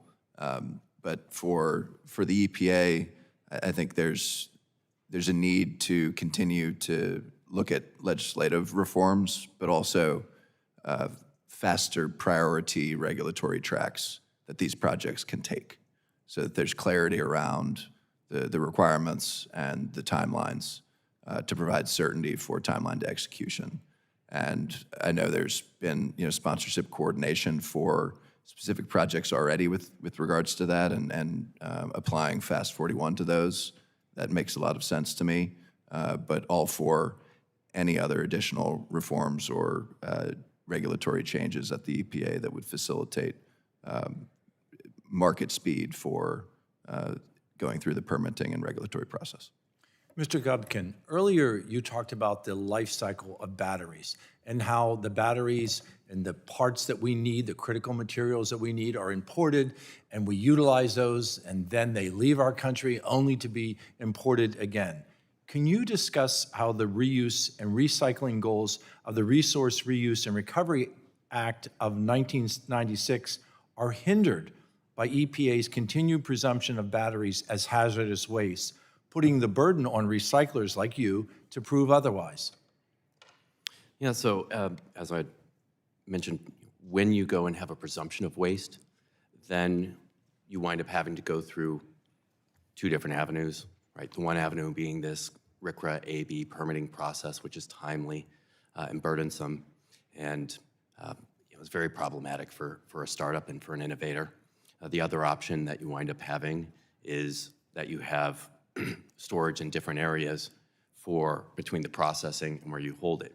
In addition, you have through something like Tosca these areas where when you're trying to manufacture something, you're trying to move it, you produce something, you have these requirements, and you're not able to distribute it within the country. So all these wind up combining and saying, we don't want to really have the materials here, it doesn't make sense. And it all pushes things so that you move it out. It does not make sense. I agree with you completely. And as we see those materials go right out of our hands, returning to our adversaries, only to be purchased back again, the recycling of batteries in that life cycle that you discussed, what should we be doing to appropriately classify regulations? And should there be additional legislation to protect and incentivize that recycling to create that life cycle to begin and end here in the United States? Yeah, I definitely believe one of the things that we are promoting is the Lithium-ion Battery Management Act, having something in that form so that you have the designation of these materials as the feedstock that they are, have the regulations that cover them basically under one roof so that it covers all these different aspects and you don't have EPA at odds with other agencies like DOW. So would you agree with me that inaction is not an option, that our adversaries are in control of the critical supply chain right now, and we in Congress need to craft legislation that allows the U.S. to once again level the playing field? I would agree with that, yes. Thank you very much, Mr. Chairman. My time has expired. I yield back. The gentleman yields back. Chair now recognizes the gentleman from Florida for 5 minutes. Thank you, Chairman. Rare earth metals, rare earth minerals are in just about every technology we could use nowadays, whether it's electric vehicles, hybrids, computers, cell phones, just about every tech you could imagine. And in the Inflation Reduction Act, we incentivize new and used EVs and domestic battery manufacturing. And we finally saw domestic battery manufacturing growing again. That was before Trump's war on clean energy. Since then, the president canceled $700 million in battery manufacturing, incentives that were already awarded. Under the Big Ugly Law, it eliminated the EV tax credits and the battery manufacturing tax credits as well. And since Liberation Day, we've seen literally almost 2 years in a row of declining U.S. manufacturing. So it's rich that a lot of my colleagues who literally voted to destroy the manufacturing incentives for batteries are now going to blame environmental laws. And then on top of it, the president demanding government ownership shares of private companies. That is literally the socialism people are warning about. Add in the tariffs and the Iran war, and it's not the environmental laws that are a threat to our supply chain, it's the president's disastrous policies. And then we see a current trend that's really disturbing. We only have one U.S. rare earth element mine in the country, Mountain Pass, Mojave Desert, which had some shutdowns already. We've seen closed mines in the Jervois cobalt mine in Idaho, U.S. magnesium in Utah, magnitude 7 metals in Missouri. Dr. Spiller, why are all these mines closing even though we need these types of metals? Well, a big reason for that is low global prices, right? So the Jervois mine closed because of sustained low cobalt prices. Right, this is not something that the mining companies can control. So we're either going to have to subsidize those mines or we're going to have to build on domestic demand. Would that be two of the ways to help handle that? There are other ways, right? And this is something I talk about in my testimony. We can invest in innovation. So there are new approaches to innovating that we could try to identify approaches to extraction that are lower cost ways to extracting minerals that doesn't require continued subsidization indefinitely. Ms. Neal, why do you think that some of these mines are closing or barely hanging on? I'll be honest, mining is not my area of expertise. We are recycling spent refinery catalyst to recover vanadium as opposed to people having to go mine that out of the earth. Okay. So, well, thank you for your opinion on that. Next, we see a bunch of battery plants close over the last year or two. Fortescue canceled a $210 million EV battery factory in Detroit. Blue Oval, SK, a $250 million battery production in Kentucky. SK Battery America in Georgia, the Hyundai LG plant in Georgia as well. Ms. Spiller, why are the battery plants also closing? Well, battery plants are closing mainly because demand for electric vehicles are crashing. And I would argue that a big reason why demand for electric vehicles are crashing are because the policies at the federal level have reversed. And all of the policies that the Biden administration had put in place supporting electric vehicle demand have now been, removed by the Trump administration. It's at a tough time, too, because about 20% of new vehicles last year in Florida were either electric or hybrid. So we're seeing demand go up, and that's actually still kind of steady even after the IRA's gone, but we're losing the manufacturing to help produce these vehicles. Mr. Layman, how do the tariffs in the Iran war affect our critical material supply chain? For the Iran war, speaking from an industry perspective, chemical processing being a critical input material has been referenced a few times during this hearing. Sulfuric acid is a critical component, not just for critical minerals processing, but also for oil and gas industry, for fertilizer. The shutdown in the Strait has created a disruption in that supply chain that has been further exacerbated, underscoring China's position with regards to critical minerals and materials. They shut off exports of sulfur and sulfuric acid directly after hostilities were initiated. So that is just underscoring the fact that these supply chains are critical, and China is going to weaponize its position in these markets. And which we need to improve domestic production as a result with a lot of the ideas we talked about today. Absolutely. Thanks, and I yield back. Gentleman yields back. Chair, I recognize the gentlelady from Iowa for at least 5 minutes. Thank you, Mr. Chairman, and for holding this important hearing on critical mineral supply chains. The United States certainly finds itself in a perilous position when it comes to critical minerals, which have nothing to do with this administration. China has pursued a long-term strategy for dominance across the entire supply chain, from mining to processing to manufacturing, while we were slow in the United States to respond. That began to change during the first Trump administration, which directed the federal government to develop a strategy for securing reliable mineral supplies. Congress built on that foundation through the Energy Act of 2020, and today the federal critical minerals list stands at 50 commodities, with more than 10 added just this past year. We have made progress identifying the problem. Now we need solutions.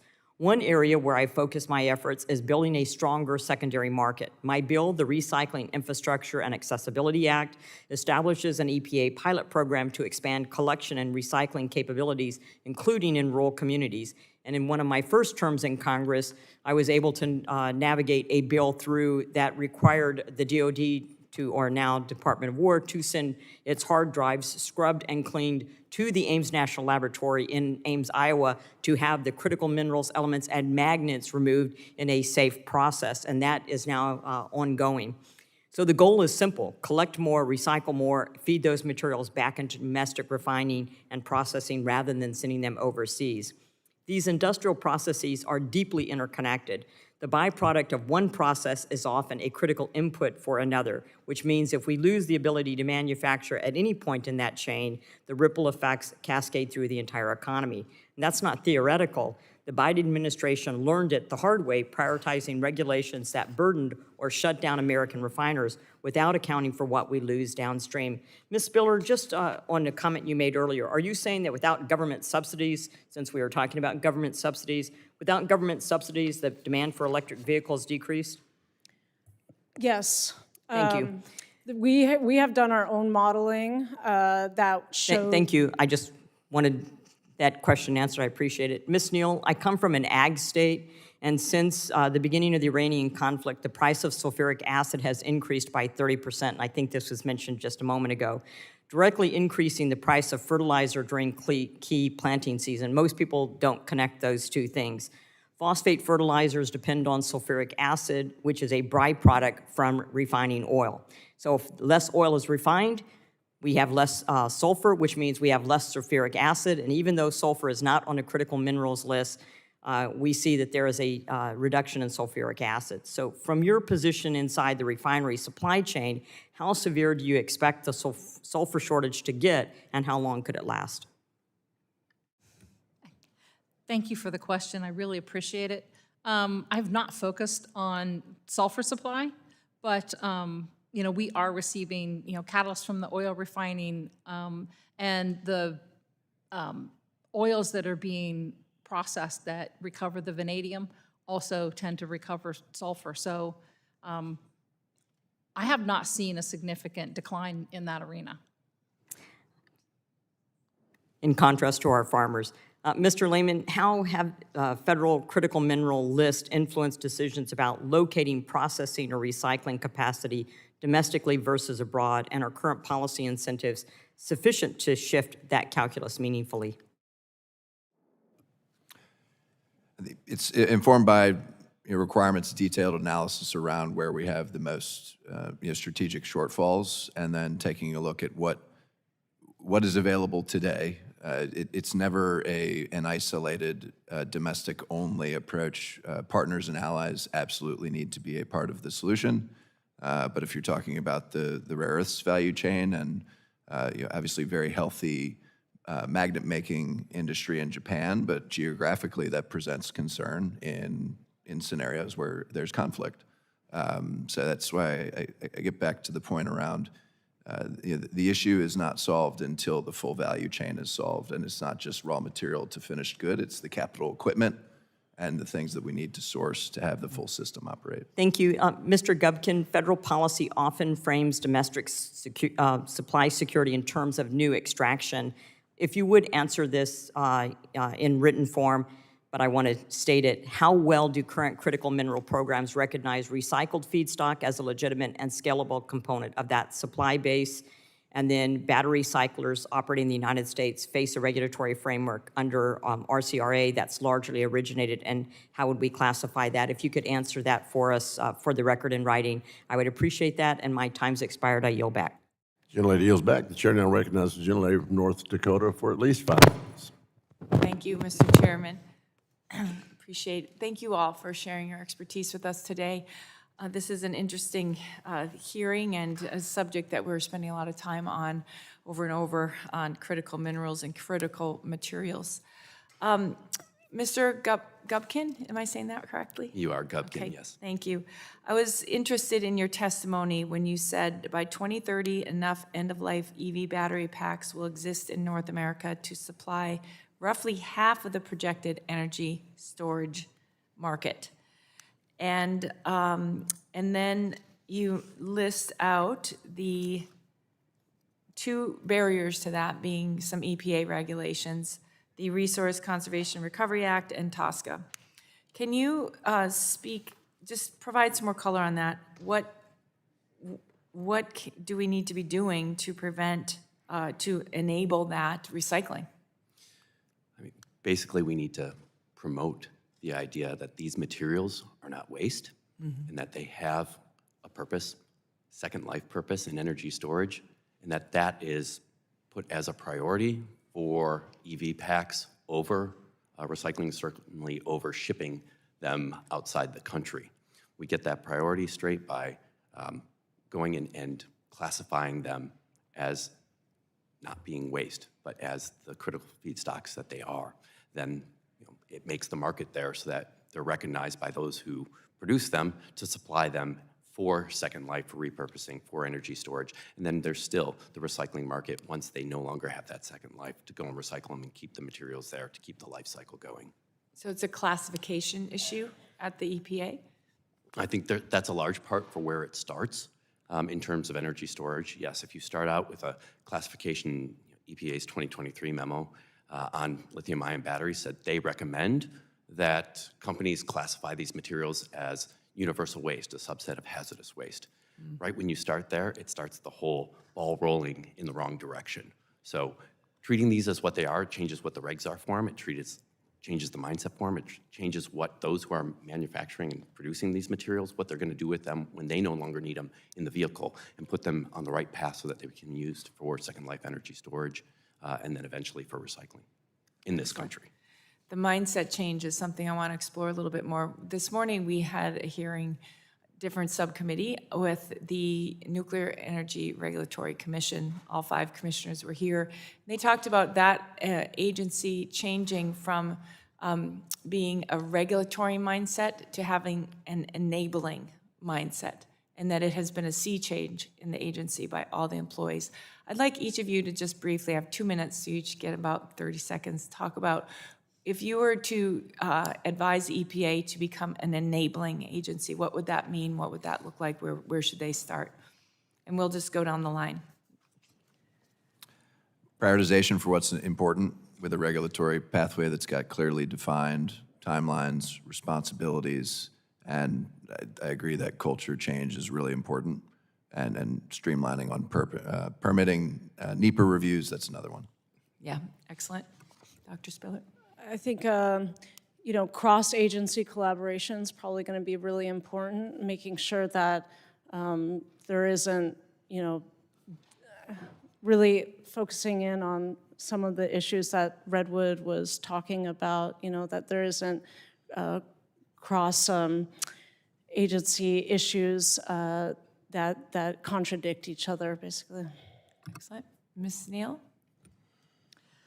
Speaking in the framework of recycling, I think it's very important for the agency to really think about what the recycling process is trying to accomplish and focus on the realities of the situation. We'll say not go form over function, but really try to promote you know, the recycling and the reclamation that's available to us. Very good. Mr. Yeah, I'd Gubkin? echo a lot of what's been said. You know, the agency and interdivision within the agency alignment, prioritization of those materials that are critical to this country. I'd also say, you know, looking towards that end goal. By comparison, you know, in the state where I operate, Nevada, we've worked with the NDEP over there and had them adopt the federal hazardous secondary materials exclusion, which they did not have before. And we did that in concert in recognizing, hey, you get all the protections you want, but we get more flexibility from it. So we need more of that on the federal level. Excellent. Thank you. Thank you all again for being here. I yield back. Chair now recognizes distinguished representative from the state of Texas, Mr. Weber, for 5 minutes for his questions. Thank you, Mr. Chairman, and I'm going to fuss at Ms. Fedorchak because she stole some of my questions. So, no, she came up, you had some good ones, so I want to come to you, Mr. Gubkin, first. Of the 50 critical minerals identified in 2022, 49 are essential to the energy sector. My District 14, the Gulf Coast of Texas, provides a lot of energy, obviously. Unfortunately, we rely on China for 26 of those minerals. The U.S. once led the world in producing refining and rare earth mineral elements. So today, China controls nearly 90% of the global rare earth. We've all talked about their processing and has demonstrated a willingness to restrict exports. In your opinion, exactly how dependent are we on China for critical minerals to secure our energy infrastructure and national security, A? And B, if you could wave a magic wand, how would you fix that? All right, let me pull out my magic wand here. You know, as to how reliant we are, I think I mentioned before that China controls more than 80% of the global lithium-ion recycling capacity. So I think that says it there. And you were talking about much more than just lithium-ion batteries. So it's definitely an issue right now. It's critical, and it's critical that we change it for our critical minerals. As far as waving the wand and what do we do to change that, I think it's, again, going and putting the regulations and the policies in place that say, hey, we have some of these materials here. In the instance of the critical materials like cobalt and lithium and nickel, they're all packaged within the batteries. So if we go and have those policies and regulations that say we prioritize batteries, keep them in the U.S., recycle them in the U.S., create the new critical minerals coming out of them, and then keep the cycle going within the U.S., that's how you do it. Ms. Neal, would you agree with what he just said? I absolutely would agree with what he said. I'd like to expand on it just a moment if I could. Yes, ma'am. Really, I would like to look at what we should not be doing. And that is in large part. Have what you is- been talking to my wife? I'm sorry, go ahead. That is in large part what's happened to AMG Vanadium. You know, Mr. Gubkin was talking about the challenges of securing the permits. AMG went through that process 20 years ago. We've been operating for 20 years under the RCRA regulations with our permits and our variances. And now we've got members of the Region 5 staff who have decided to interpret the regulations differently. So his challenges are up front. Our challenges are when we're well-founded. Dr. Spiller, I'm going to jump over to you. If we could wave that magic wand the way they're describing things, what one single thing would you do up front very quickly? To reduce our reliance on China. Well, that's part of it, and bring all the agencies together so that we can actually, make America first. We'll use that term. What would you do the first thing? To bring all of our agencies together, That's right. I would increase the staffing. Okay, well, that's fair enough. Mr. Lim, how about you? Untenably reliant, and the first thing is just doubling down on the projects that are underway, and in particular, the midstream for the industry, the rare earth metal making is a key shortfall that we see. That's why we've partnered to commercialize technology out of Ames National Lab. Thank you. That I saved you for last for a reason. Your testimony outlines the complex challenges for future investments within the current regulatory framework. Limiting federal overreaches that restrict gains in capital investments is critical to incentivizing investments in essential sectors like critical mineral extraction, for example. How can we navigate the current burdensome regulatory environment to free up investors willing to deploy capital to reassert our dominance in that global supply chain? What would you do? Utilizing tools like the Defense Production Act or Office of Strategic Well, we want to Capital. get those who are willing to make investments to feel comfortable, and they have to know that money is safe. It's also a signal of commitment and importance. It's both commitment from the government, a patient capital provision to a given project that's going to induce additional private capital investment that would have otherwise not invested given those timelines that we were referencing. So as they described bringing all these agencies together, would you be there and lead up the capital investment discussion? I would be happy to engage in that discussion. I think it's Thank you, important. Mr. Chairman. I yield back. The chair now recognizes the distinguished gentleman from Colorado, Mr. Evans, for 5 minutes for his questions. Thank you, Chairman, Ranking Member, of course, to the witnesses for coming. My first question will be to Mr. Layman and Dr. Spiller. We got studies from the U.S. Geological Survey that highlight the untapped potential of mine waste as a domestic source of critical minerals, especially from Superfund sites. My home state of Colorado, we have a ton of significant deposits of critical minerals, niobium, rare earth elements, titanium, tungsten, uranium, vanadium, tellurium, which is essential for defense and for new technologies.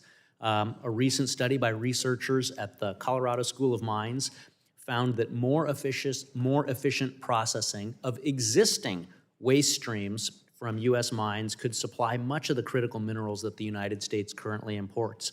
And so, Dr. Spiller, how can we, what recommendations do you have for the federal government in looking into mine waste streams as a source of critical minerals while also encouraging the remediation of these sites? Well, this is a great opportunity, but unfortunately, these are really uneconomical to extract. So I think the question is, what are the approaches to increase the economic potential for extracting these resources? What are the innovative approaches to reduce the costs? We also don't have a good sense of what the costs are, so more research, I think, into quantifying those costs and investing in innovative techniques to be able to extract them. So, Mr. Layman, similar question. How can we support the EPA both through regulatory burden and then also the cost component of this by being able to address some of these legacy sites that already have to be cleaned up under Superfund and be able to make use of those waste streams in a better manner? The labs have done a lot of work as it relates to reclamation on sites like that. But again, the concentrations and what's going to be economic is one of the falling points. But if there is a scalable approach, I think there's a key need to leverage the R&D complex that we have in our labs and commercialize technologies that are going to innovate and leapfrog. Because the current state of the technology is 40 years old from when we offshored it originally. But in terms of helping the EPA, the ask would be if we have a clear business case here to commercialize the technology, work expeditiously with us to get that done. And so let's say for the sake of argument, you have that compelling business case. And so we're going to be facing, it sounds like, two barriers. The cost barrier, assuming the cost barrier could be addressed, how fast could we overcome that given the appropriate permitting and regulatory environment? And are there any changes that would be needed in the regulatory space to help make it more cost efficient? I mean, I've highlighted a couple, but getting into the fastest, most expedient track possible and giving it the strategic prioritization that these types of projects deserve is really important. Like, I'm not suggesting skipping key steps. I'm suggesting prioritizing and allocating the accountabilities, timelines, responsibilities to get it done. Thank you. Mr. Gubkin, so I'm going to come to you next. Batteries. We got to make more batteries. We got to make more batteries in the United States. I have one of the last all U.S. source battery manufacturers in my district. I'm happy to work with some of my colleagues across the aisle, Rep. Ruiz. We've got the Critical Minerals and Manufacturing Support Act to make sure that we're doing work to continue to promote this critical industry here. From Colorado, we also have lots of, unfortunately, wildfires in the state of Colorado. So what sort of policies can we do to make sure that if there are battery components or batteries themselves, whether small scale or grid scale batteries that are damaged in wildfire or other natural disasters, what sort of policies or recommendations do we need to do to be able to recover those better? So if I understand your question directly, it's about batteries impacted by wildfires and how we address those. Currently, my understanding is when that's happened, California, Hawaii have both had some incidents where there's been issues with battery fires, and EPA comes in and treats those sites as a Superfund site. They take control of it, and they tightly control what happens with those batteries, who they go to, how they're recycled, and there's a full process that they go through of auditing the sites and whatnot. Understanding that for the most part, frankly, I don't think all that is necessary. A burnt battery, actually, for a recycler, has the same critical minerals as a brand new battery. And so the process is the same. Redwood Materials helped out with the Maui fires. We are looking to get involved, I believe, to help out with the Moss Landing material that's there.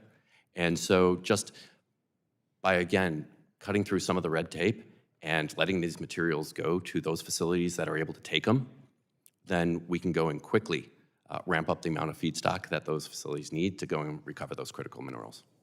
Thank you, and I'm out of time, so yield back. Chair now recognizes the distinguished gentleman from Ohio, Mr. Baldwin, for 5 minutes for his questions. Thank you, Mr. Chairman. Thank you all for being here today. I'd also like to welcome my dear friend, Jane Neal, a constituent of the Ohio's 12th Congressional District. Ms. Neal, thank you very much for participating in today's hearing and telling AMG's story.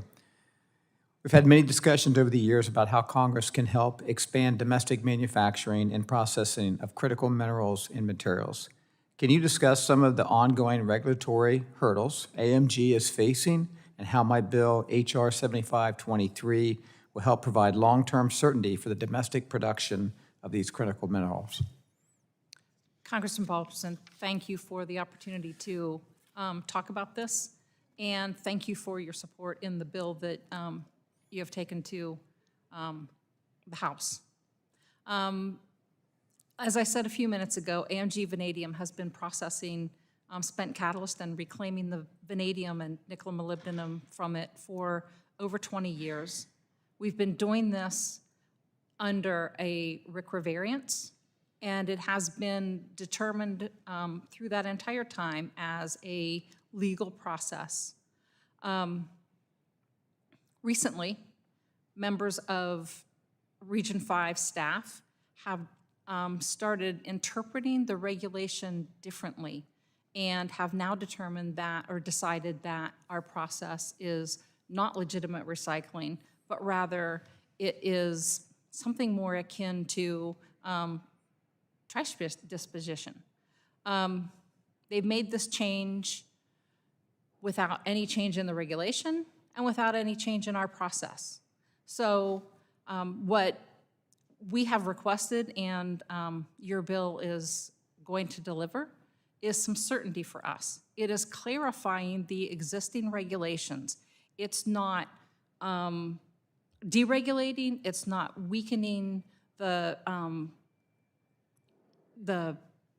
safety and environmental stewardship that AMG is required to provide, but it provides us with long-term certainty that will allow us to continue this process, which allows us to be the domestic source of ferrovanadium for the United States.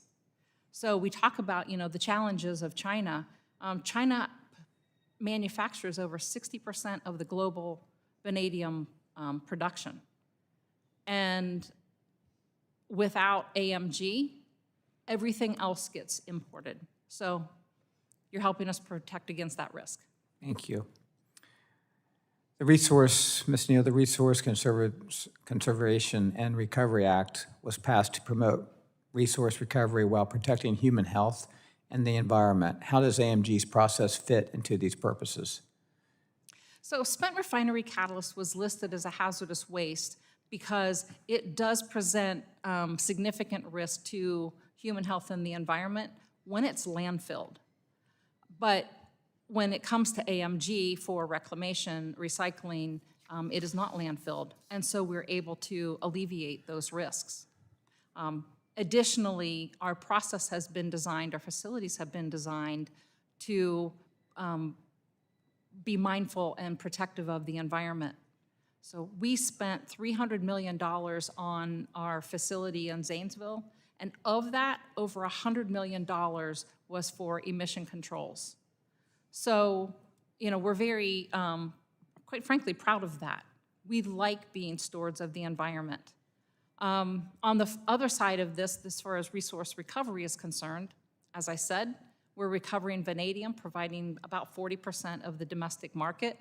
Additionally, we have found beneficial use markets for every other product and byproduct from our process. So we have over 99% conversion from hazardous waste to saleable finished goods. Thank you, and I'm glad that you brought up the investment. That's my last question. AMG did invest $300 million to build its new plant in my hometown of Zanesville, Ohio. How will a clear regulatory framework help companies like AMG continue to expand and bring jobs to rural communities? You've got about 20 seconds. Well, speaking directly to AMG, we are contemplating another expansion into the vanadium oxide and vanadium electrolyte that will supply electrolyte to grid-scale batteries to support the energy market. So we need regulatory certainty in order to contemplate that investment. Thank you very much. Thank you. Thank you. Mr. Chairman, thank you. Gentleman yields. I would like to thank our witnesses for being here today. Members may have additional written questions for you. I'll remind members that they have 10 business days to submit additional questions for the record, and I ask that the witnesses do their best to submit their responses within 10 business days upon receipt of the questions. Ask unanimous consent to insert in the record the documents included in the staff hearing documents list. Without objection, that will be the order. Without objection, the subcommittee is adjourned.